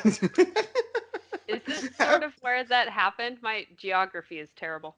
No, I'm just making a random joke. Oh, okay. I We was like, heard wait. rumors of half a ship flying through falling out of the air. Yeah, that's ridiculous. One of the ships might have found it. They do go pretty far in all directions looking for Grey Patch. Yes. So yes, we Mariel back to the M plot, if that's what we're gonna go with. So yeah, Mariel, not only does she the hair's left her a medallion. And it's a hare and a mountain on one side, and I think it's a badger on the other. And I don't think this ever comes up again either. Huh. It's cool art, though, in Chapter 9. Yeah. Alright. It does. Yeah, it comes up when Tarquin sees it. He's like, "Yeah, it's totally that thing. I know who you are." And then, yeah, when they get to Redwall, I don't know. Saxtus, he's supposed to eventually become the abbot. He's kind of a dingus in the early parts of this book. Like, first he's hiding from Simeon and like trying to be as silent as possible so the blind guy can't find him. Then later on, he's like Simeon accuses him and Dandon of like leading him off into nowhere. And now at this point, Dandon's like, "Hey, can you see there's two people coming towards Redwall?" And Saxtus goes, "Yeah, it's a hare and some mouse dressed like a rag bag." Like, Yeah. geez, Saxtus. Yes. But back to Tarquin, because he's dressed as a jester, and I mean, he's kind of fun. He is fun. He'll be part of a later plot, but Although he has Severus Snape level obsession with Han Okay. Rosie. that's exactly where I was going. Like, Yeah. it's clear these two are exes, and from what I'm reading here, she probably had good reason. I He think is very obsessed. Like to your prior drinking game joke, like take a shot of cordial every time he mentions her name. Yes. And sings about her. Yes.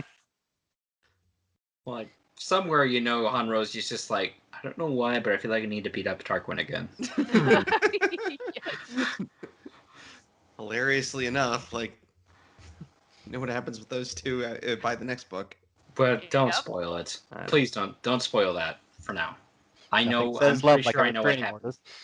order. I know what happens. I'm pretty sure I know what happens too, but Mhm. I don't want to spoil any potential joke for later on. Yes. What the real podcast is about, making humor, right? Also, Yep. we have his own instrument, how do they pronounce this in the audiobook? Carolina. That's what I thought, but I didn't want to completely slaughter it. So, yes. And Yeah. Dottie had the hair accordion, so. Yes.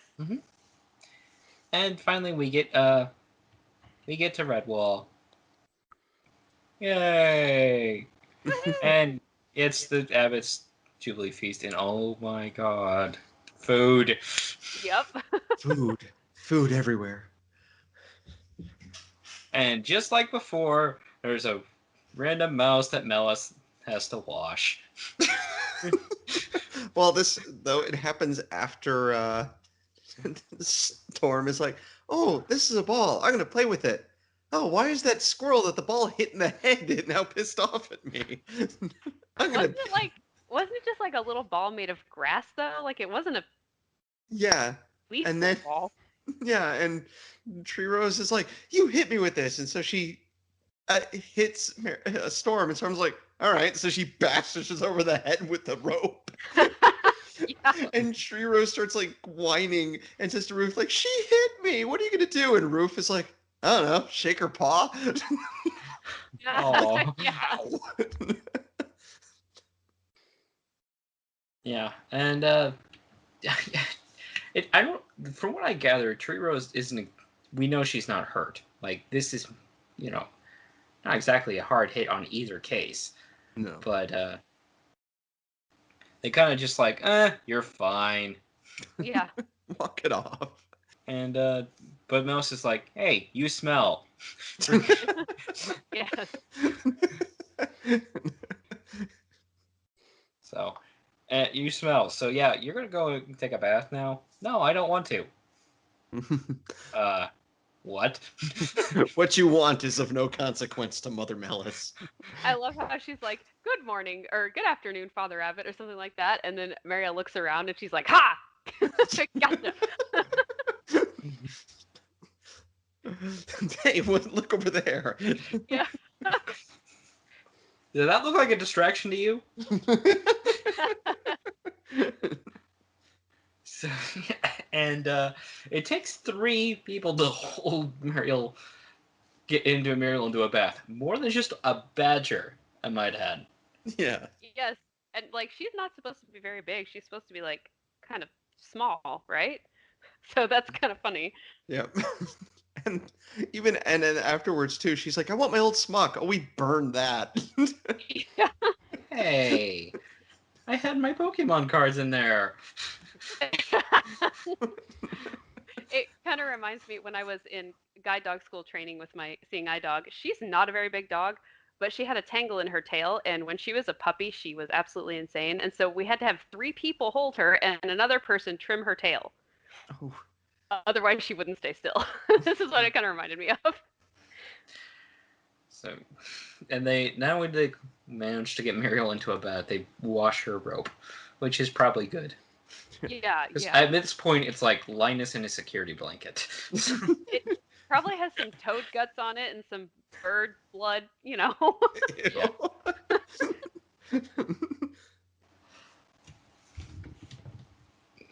Yeah, they managed to get her clean and in a dress, and she's mostly okay at that point. She's not exactly sure where she is, and still is kind of super defensive. And oh, Tarquin, he's our first resident hare. You liars!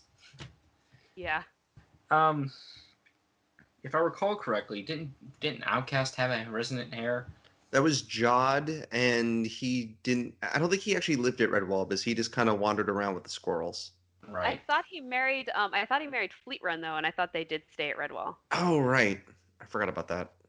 Again, yeah, this is the 4th book published, so I'm not going to hold it too much, but there's also the 6 hares who came out, helped defeat Sarmenia, and built the Abbey. So, Yeah, though I think those 6 ended up like forming the Fur and Foot Patrol. they did.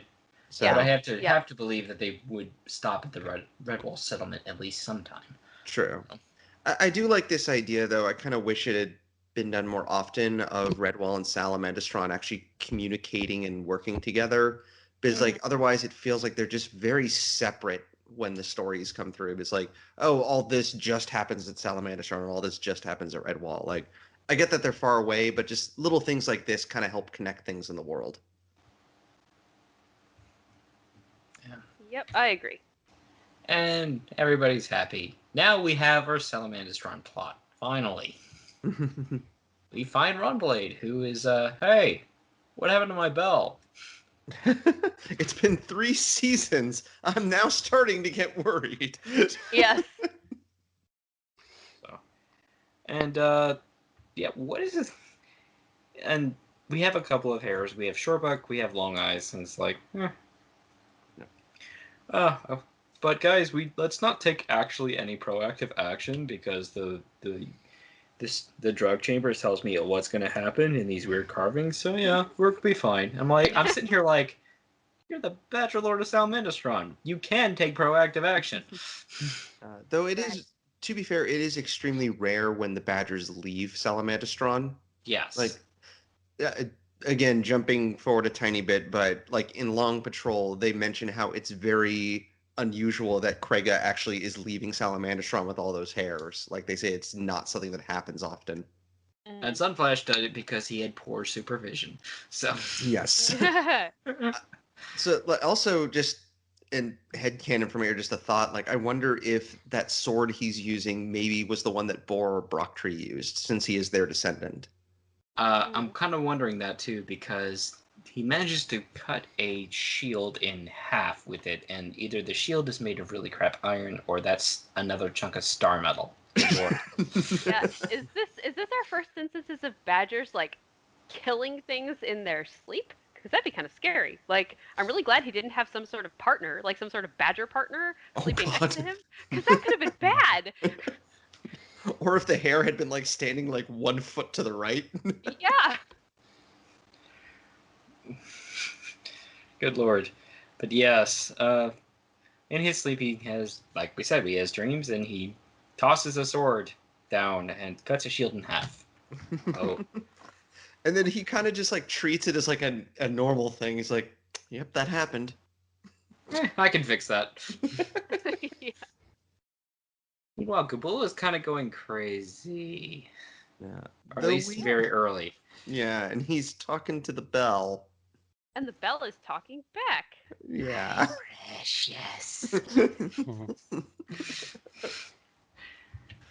Well, Gabul starts getting the Martin is haunting me syndrome of falling asleep, and then all of a sudden there's badgers and mice and bells. Oh my. Yes. What else? And then, are we supposed to read that the kind of the slaves are kind of doing this to screw with him? I think that happens later. Oh, I think the sea rats do it. Like they're drunk Oh, and so they're kind of like throwing stuff at the bell and it rings. and he starts, yeah, that's later on in the book where he's just like running around in circles, like screaming. Yeah, I think these slaves are kind of too beaten down to do anything like that. At least from what I'm reading, they're just little kind of timid, like. And I don't blame them because I mean, if I was a slave of this guy, I'd probably be a little beaten down too. But Yeah. yeah. I know there is a point where in this section where what like a couple characters are laughing in a different room and he thinks it's the Oh bell yeah. laughing at him. Hmm. no, no, Gabold, you're not crazy. Everyone really is out to get you. Yeah. By we the end do of get this, we do get a little bit of Gabul actually being clever where when the other captains show up, he's like, all right, I have to get loyalty out of them again because I've totally killed like 2 or 3 captains now and I need them on my side. So he does actually like toss all his jewels and treasure and everything and like you like talks to them to the point where like, hey, your captain got more than his captain, or oh, you only got a couple earrings. Well, if you were one of my like one of my guys, I'd totally give you more. And eventually, like they're all just kind of scheming against each other, but they're actually loyal to Gabul again. Yep. see what you if you do it, but with respect, you could have maybe they wouldn't be plotting against you. Yeah, I think it would have been more helpful for them to like all be working together and also be loyal to him, but loyal to each other as well. But what do I know? I'm not a Yeah. pirate. I'm not an experienced pirate. I do not have that on my resume, so what do I know? So, let's see. Back at Redwall, more feasting, more feasting. Oh, and yeah, Tree Rose got a piece of fruit in her ear. So then one of the Yes. moles like shoves hot root soup down her throat. Yes. I almost feel sorry for her at this point. Yeah, I do too. Yeah. So yeah, I mean, they have a speech, and then Sax's turn. Oh, not this is Sax. Yeah. Tarquin does a song of the Long Patrol. It's not every other page like we're going to see in later books, but Jake's definitely up the song count for this. Yeah. For this book. I feel like in later books, all the different songs that are mentioned during this chapter would have actually gotten full on lyrics. I think, fun fact, I think the Song of the Long Patrol is the only song that gets repeated in a later book because this one, like word for word, is also sung in Long Patrol. Oh, Cool. continuity. Yeah. Yeah. So, and then yeah, Dandon and Tarquin are playing their music instruments together, and Yay. so they're actually decent at the instruments. Yeah. Yay. And they make the moles cry with their songs. Aww. And then yeah, Sax just repeats that weird poem he totally memorized earlier. That totally isn't foreshadowing. And why is Mariel crying? Huh? Yep. Huh, that's weird. Indeed. So I remember my first time listening to the audiobook, I had like they were a bunch of CDs from the library, and like right at the point where Mariel starts to tell her story, the CD skipped and wouldn't play anymore. I was like, no, Oh, no, jeez. that's a bad place to do that. That's like when I rented Last Jedi and the Blu-ray like froze up right when Yoda appeared. Oh. Like the whole thing crashed and froze. And I was like, really?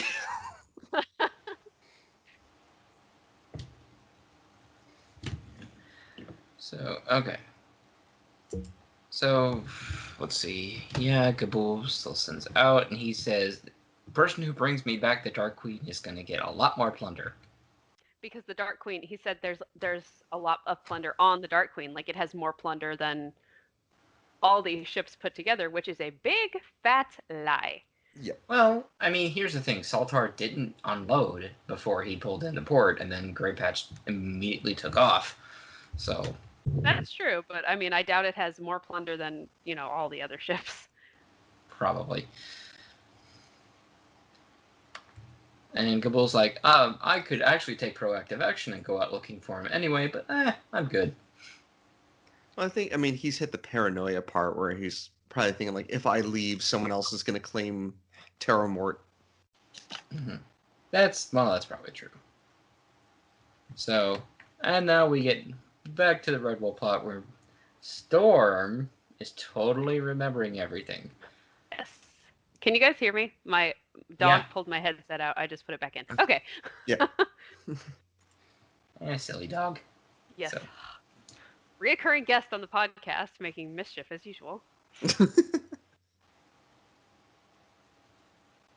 But yes, her story is just awful. Like, it's pretty dark. Yeah. Yep. We definitely find out what happened before the book did. And it basically goes on for a while. Yeah. Too. Like, this is it's not like a quick summary or anything. Like, we're getting a lot of like play-by-play moments, and this is like a full chapter. Yeah, it's sort of a stream of consciousness thing, which I thought was kind of a cool way to do it. Like, she's like in the moment. She's like, there are rats on the ship, and like, I want to fight, but I can't because it's just like she's there in the moment, reliving it again. Yep. Yeah, they give her some sort of potion to keep her, lucid. Pacified. And lucid. Yeah, the short version here. Basically, Joseph and his daughter Mariel were on the Periwinkle, which totally isn't the crab claw now. It is. It's crewed by shrews in red shirts. We don't know why. They're just in red shirts. So, and there's a Private Jimmy. They're Captain Ash, and they're delivering the bell to Salamand's by the sea. And does it look like pirates to you? Nah. Oh wait, yes. And the line that stuck out to me was her comment of, "I don't think I will like sea rats." I'm like, well, there's the understatement of the year. Yeah. Yep. And the sea rats, a ship with red and black sails. Do we know which one that is? I think it's Saltar's ship. Yeah, actually. That was it. Saltar was actually the one to bring them the bell. Mm-hmm. So, yep, and Saltar. Hey, that's a nice ship.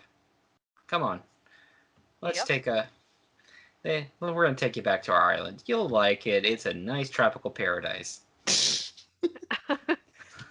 There's plenty of rocks. So, and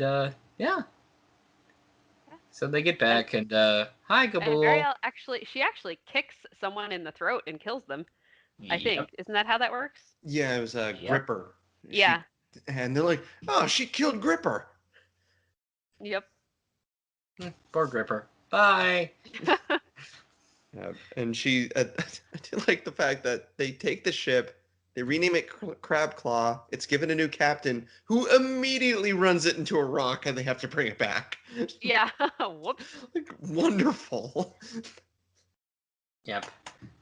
It did kind of make me laugh that, like, Brother Hubert, like, he's trying to write all this down, and one of his comments was, "I wish she'd slow down a little bit," and that kind of made me laugh because, this is like, if I'm in a courtroom and a witness is super upset and talking really fast, like, you're allowed to ask them to slow down as the court reporter, but sometimes you're like, I probably really shouldn't. This person is going, like, it's just like, I really wish they would slow down, but I'm not going to say anything because I don't want to be a jerk.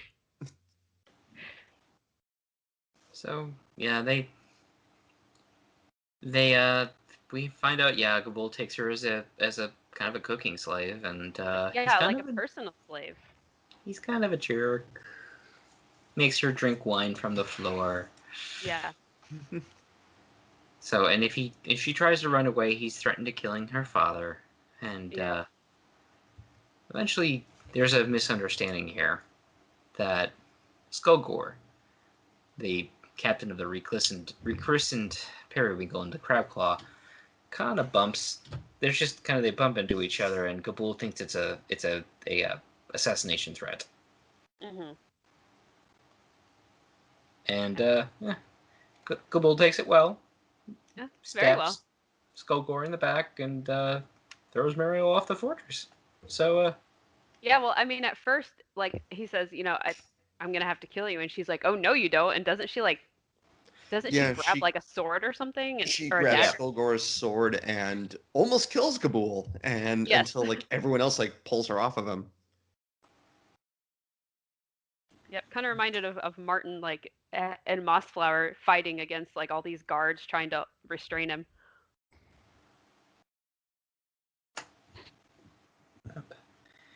and yep. He's like, "Hey, does that look like the ocean to you out that window?" Whee!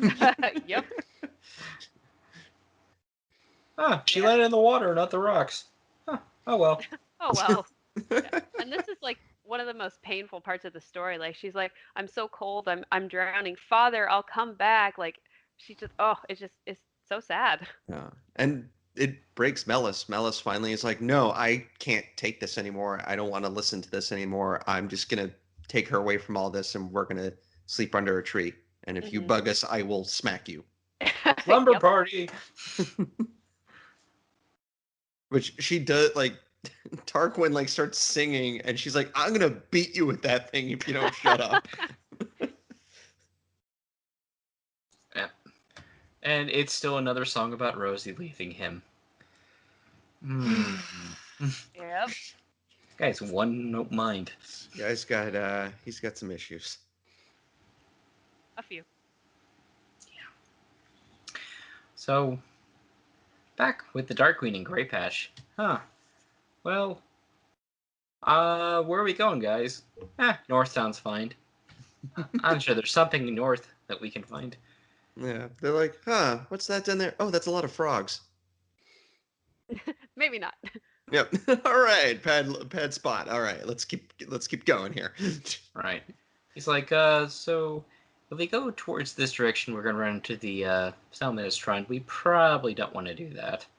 Yeah, he even mentions like even though he doesn't have like a map or anything, he knows if he goes south, that's where the mountain is. He's like, I'm not messing with that. Yeah. And then is this where they meet up with whatever ship Gartails? Green Fang. Yeah, that one. Yeah, where they're Yep. pulling the ship. They beach their ship and start pulling it through the river, kind of like good old Wood ship. Mm. And R.I.P. yeah, pour one out. And yeah, the Green Fang shows up and they just massacre that crew. Yeah, which some of the Sea Rats in Grey Patch's crew are not cool with. They're just like, hey, we could have worked with some of those guys. Like, why did we have to kill them all? Yeah, Big Fang especially. He's the one who's not happy with Grey Patch's leadership. yeah. Mhm. And like they even have a moment where Grey Patch kills the captain of the Green Fang, and the rest of the troops are like,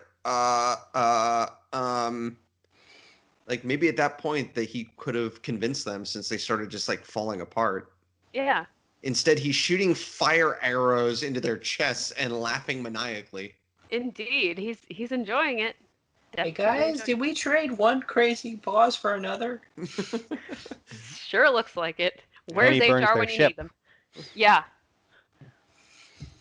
Yeah, I'm sorry. Of all the bad guys we've had, this is maybe the one of them that is never going to use Vermin HR, Yep.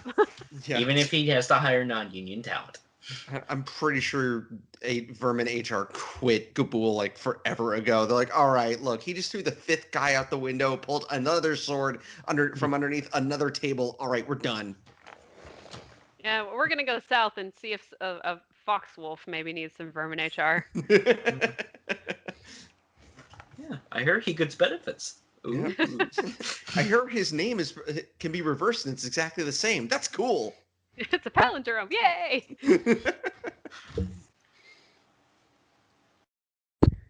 Yes. Yeah, they crews murder each other. I was just like, dude. I mean, I guess they can't follow you. So Yep. They can't follow us now. And yeah, they torch the ship, but they don't. The ship does not sink. No, No, which will be important later. Maybe. Yep. Maybe not. in theory. Possibly. And then Mario's like, "Hey, I remember everything, so I'm gonna go rescue Dad. You guys have fun now." I have to go Bye. now. My planet Yep. needs me.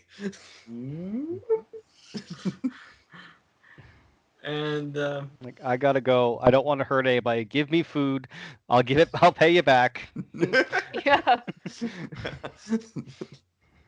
I need your You food. got tons your here. Weapons. Like, there's enough food here for 3 days.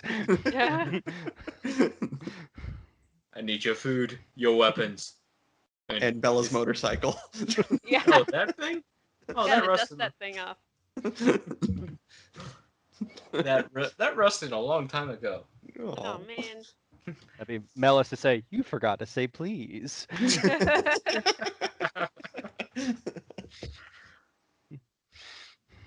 So, and then, but yeah, even though they let her go, they realize they can't stop her from going, and it wouldn't be right to know, even though she's probably going to her death. Yeah. Yep, this would be also where Dandon says he wants to go with her, and they say no way. Yeah. And don't they help her research a little bit? They find some sort of riddle about Terramort and how Yeah. to get there. Which we get two good things about this. Where one, they're all trying to like find the poems, and they're like, "Gosh, why can't we find it? There's nothing in there." And then like Bag and Runner sitting there laughing their heads off, like, "Guys, you totally used a stack of these to prop the door open." Yes, it's like when you're walking around looking for your phone while talking on the phone. Yep, exactly. Whoops. If only we organized these things by a decimal system somehow. What? And they even said, like, well, we'll organize everything. We find out by like 2 books later, nope, everything's still a mess. Yep. But I do like that this is like definitely one of those moments where the directions to a place as a riddle does make sense.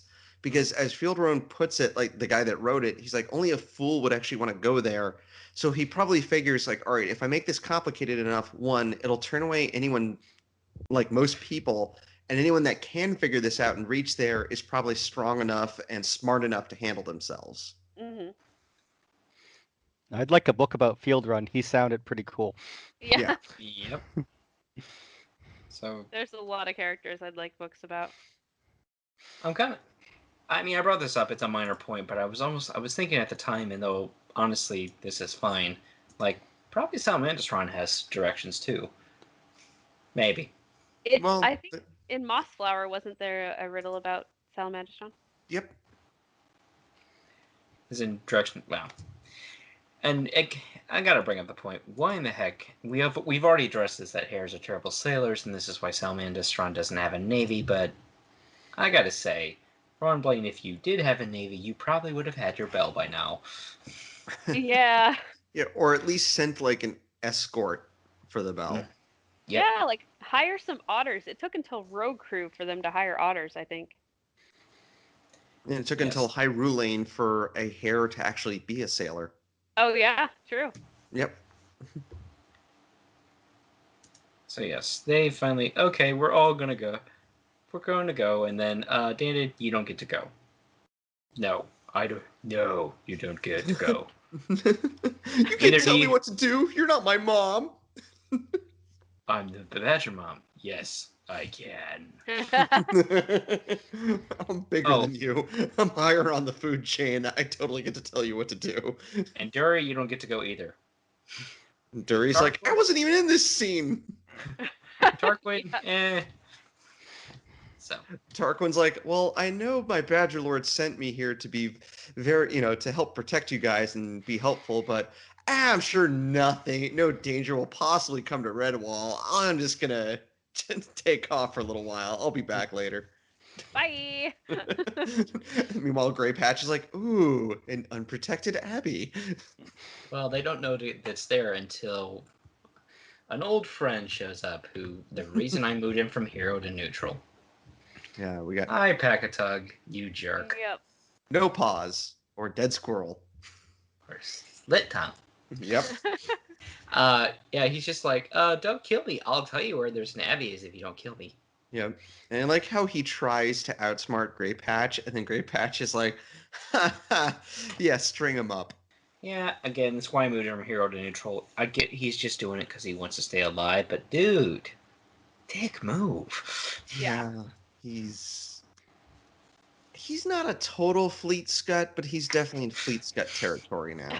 I love that Fleet Scuts is our It's our barometer for like the worst character. worst hero characters. Worst hero character. So. Oh, and there's Ron Blade back at Tom Manstron beating a spear into a wafer thin. Huh. Yeah, moving on. So. Yep, and then Mariel totally is all by herself out there. There's totally no one following her. Yep. Yeah, but she finds Tarquin, and he's like, well, come on, better hurry or else we'll miss lunch. And then Dandon's there, and he's like, hey, I got lunch. And Mariel's like, gosh, all right, is anyone else going to come out? Is Simeon going to come out of the bushes? Where's Melis? Is the entirety of Redwall Abbey following me? Oh, hi, and there's, hi, I'm Dury. Yeah, which they didn't realize he was there, so they'll leap at him. Oh, and here, yeah, I gotta bring this up. Dan's like, I don't know where the sword came from, but it's totally Sword Martin, and yeah, Martin just gave it to me. This is cool. Wait, what? Yeah. Yeah. And like, and Simeon has this vision of himself, like he has a dream that he's going down like through these passages. And are we to believe that Simeon went down into the tomb of Martin? Because to do that, he would have to like hit the special spot on the door to make it open and like go in there. It's like, wow, okay. Well, I do kind of like the fact that Simeon is the one to be given the sword instead of Dandon just kind of like finding it inside of a room. Yeah. Is this way we literally don't know where it was being kept, and since it's Martin himself that's guiding him, it's like it shows that he trusts that eventually it's going to be used properly until it needs to be hidden for Matthias to find. Which it's well, I mean, we'll get to it when we reach Bellmaker, but if I remember correctly, it's never mentioned in Bellmaker, and I think that's the only book where Martin's sword is never brought up. Yeah, you're in right. in Bellmaker, Dandon has a small dagger. Yeah. And I'm sorry, I'm sitting here. He gets up from his dream, and maybe it's just been playing too much Zelda, and it's like, da-da. He holds it above his head. What are you doing? You found What are you Martin's doing? sword. This fabled blade was wielded by the great warrior of legend. Use it well. When your hearts are full, it shoots laser beams. Wait, what? Yeah, I was kind of on this too, in that like in my head canon, like the sword still should have been on the roof.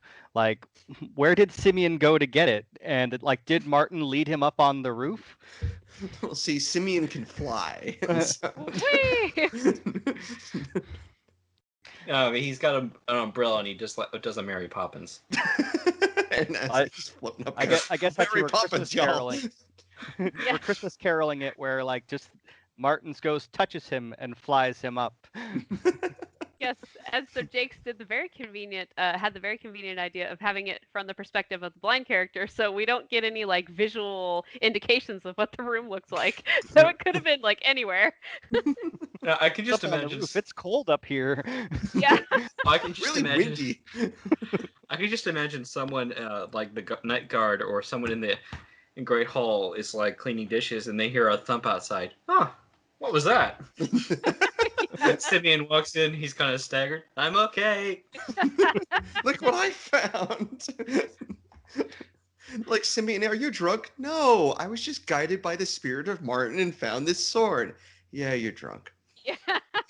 Sure, that Go wasn't home, the spirit Simeon, of you're golf? drunk.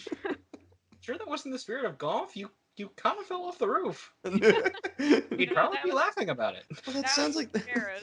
It was Gonf totally was definitely the sound I made when I hit the ground.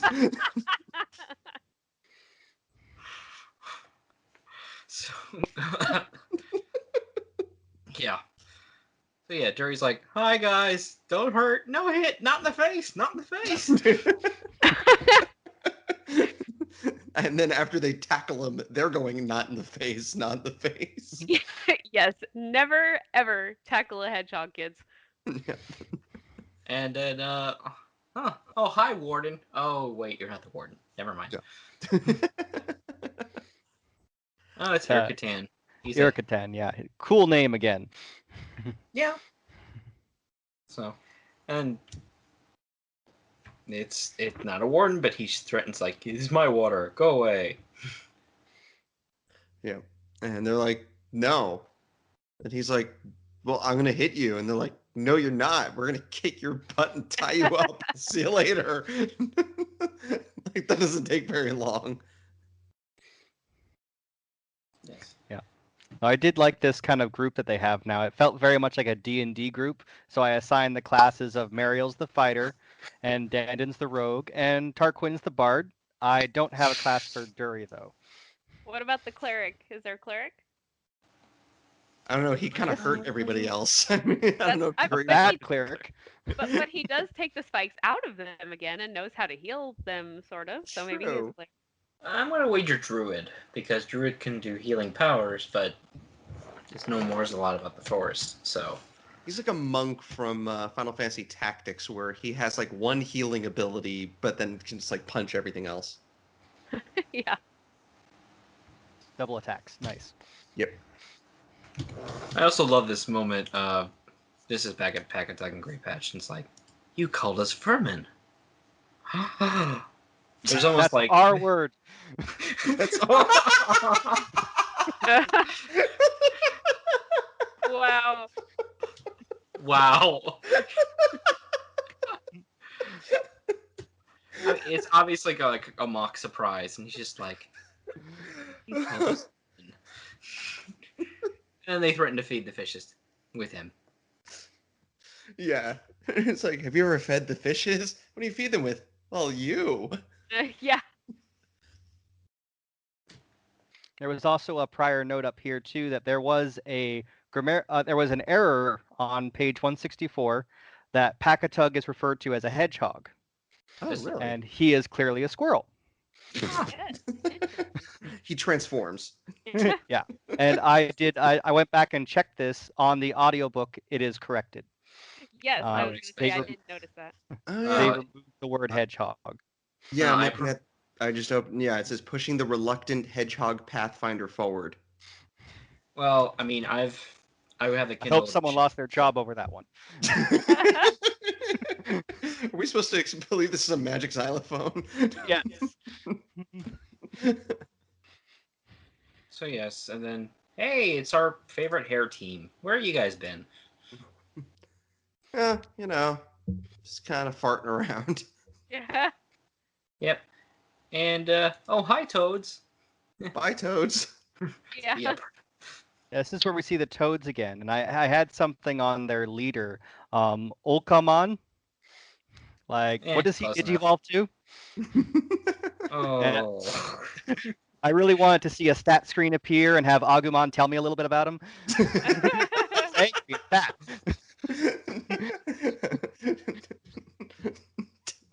So, Frogmon are the champions. no. Anyway, back with this hair, and they kind of whack him a few times with a go whacker, and they tie him up, but enough that he can get out with enough effort. And they're like, you'll be fine. Yeah, you'll be fine. I'm sure those toads won't come looking for you. Oh, they're pretty far away from the toads. Yeah, they are. But, yeah.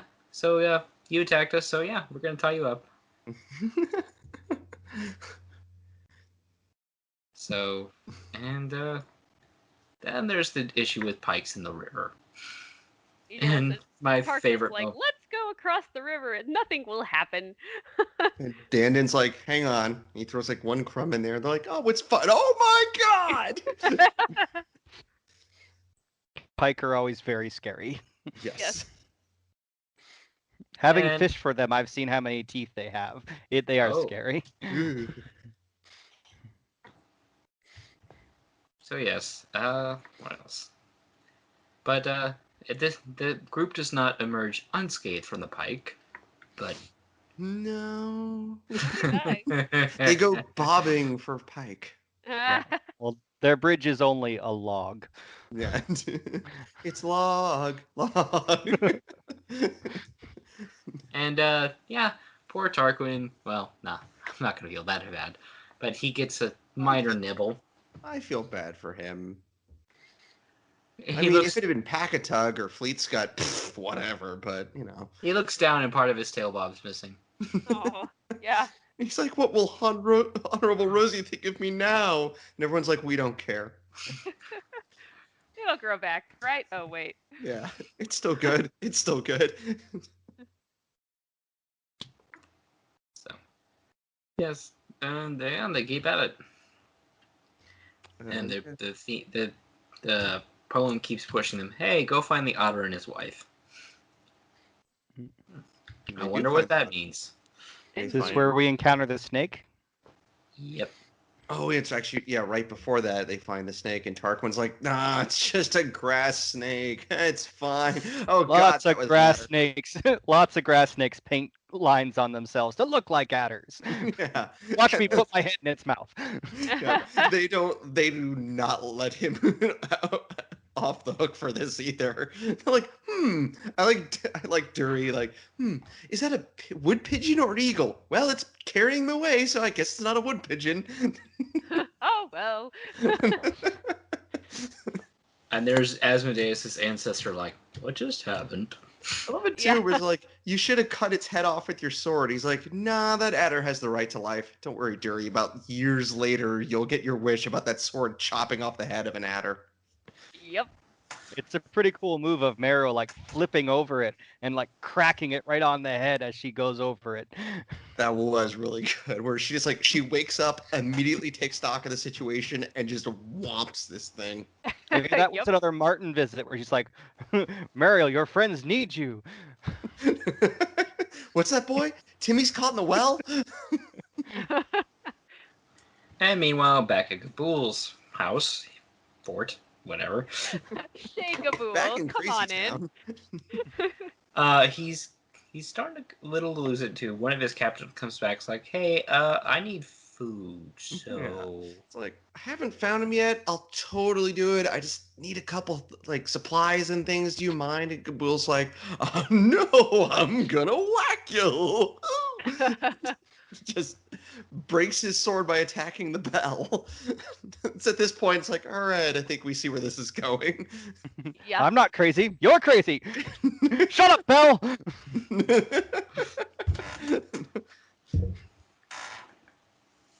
So yeah, and back at Redwall, and they're like, Mouse is like, hey, where did they go?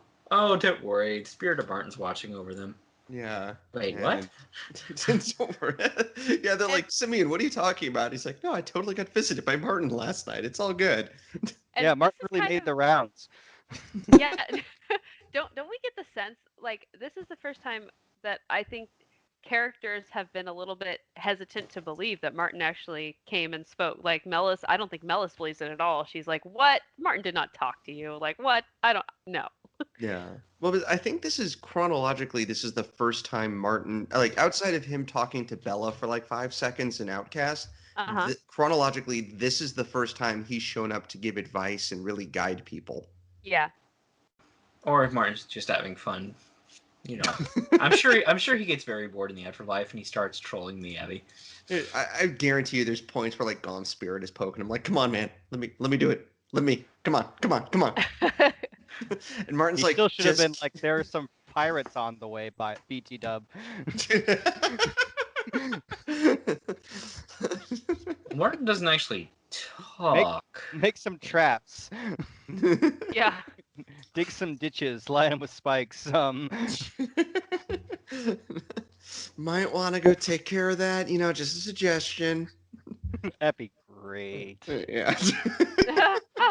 Yeah. So if you want to like do that, yeah.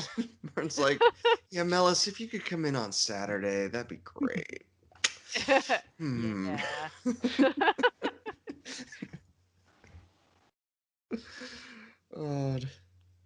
And yeah, I do like how we technically have two big bads in this one, where Grey Patch is the one that's going to be threatening the Abbey directly, so it keeps the Abbey in the story, and it connects with like the other plot lines. And then because Gabool, I mean, he's kind of going the Captain Clog route of just like completely going bonkers. Though, unlike Clog, he's not getting smacked in the head with something. Yeah. He's just stopping. He's not sleeping anymore, Yeah, and he's losing sleep for sure. his eyes are getting progressively more red. Well, is that gonna wrap it up? Yeah. Oh, About all. Yeah, because the book ends kind of like these people fell asleep. These people are sitting on a boat. These guys are in the Yeah. forest. Yeah, it's Melis like is a yelling reminder at of everyone's babies. motivation. Yeah. yeah, because I mean we know the Grey Patch is totally gonna take over Redwall, guys. But Totally, man. but yeah, he's about to threaten it, but no one's seen it. Oh yeah, Honor and his wife is a statue. Huh. Mm-hmm. Yeah, and prior to that, there was one more Rosie song. Rosie, Rosie, Rosie, song Rosie, love Rosie. Something about blackberry pie and. Oh my, oh my. She's my cherry pie. Oh no. And somewhere Rosie's just like, I don't know why, but I still need to hit him. Rosie just sneezes and it's like, oh, Tarquin's singing about me again. And yeah, that's it for book one. Yep, that wraps up book one. That was a long That is book. half the book. Long book. Is it? Is book two like the middle? Is book I'm two looking the at little... the where my bookmark it is. It's almost half. It's about half the book. Yeah, I have Yeah. 45%. Yeah, of the it's first crazy. I But did weirdly 60 enough- pages yesterday. Weirdly enough, book 2 is the little one here, not 3. Yeah. Oh yeah, book two is tiny. Book two's not even 100 pages. Well, that makes it easy for next time. This is true. Uh, um. Yeah, like I said, actually, I was forgetting to write notes because I liked reading this one so far, and I know it's been a while. I remember actually when I first read this book, I read the whole thing in a week. 'Cause I was home, I was sick and had literally nothing to do, so I just laid in bed and read. It was winter break, and I had 2 weeks off, and I was sick both weeks. So one week I read Matameo, and then the next week I read Mariel. Nice. I really My pushed memory myself. is pretty light on this book. I only really kind of remembered Gabul being pretty cool and liking Mariel and Dandon. Yes. The only thing I could remember before I started reading this was just Mario washing up on shore.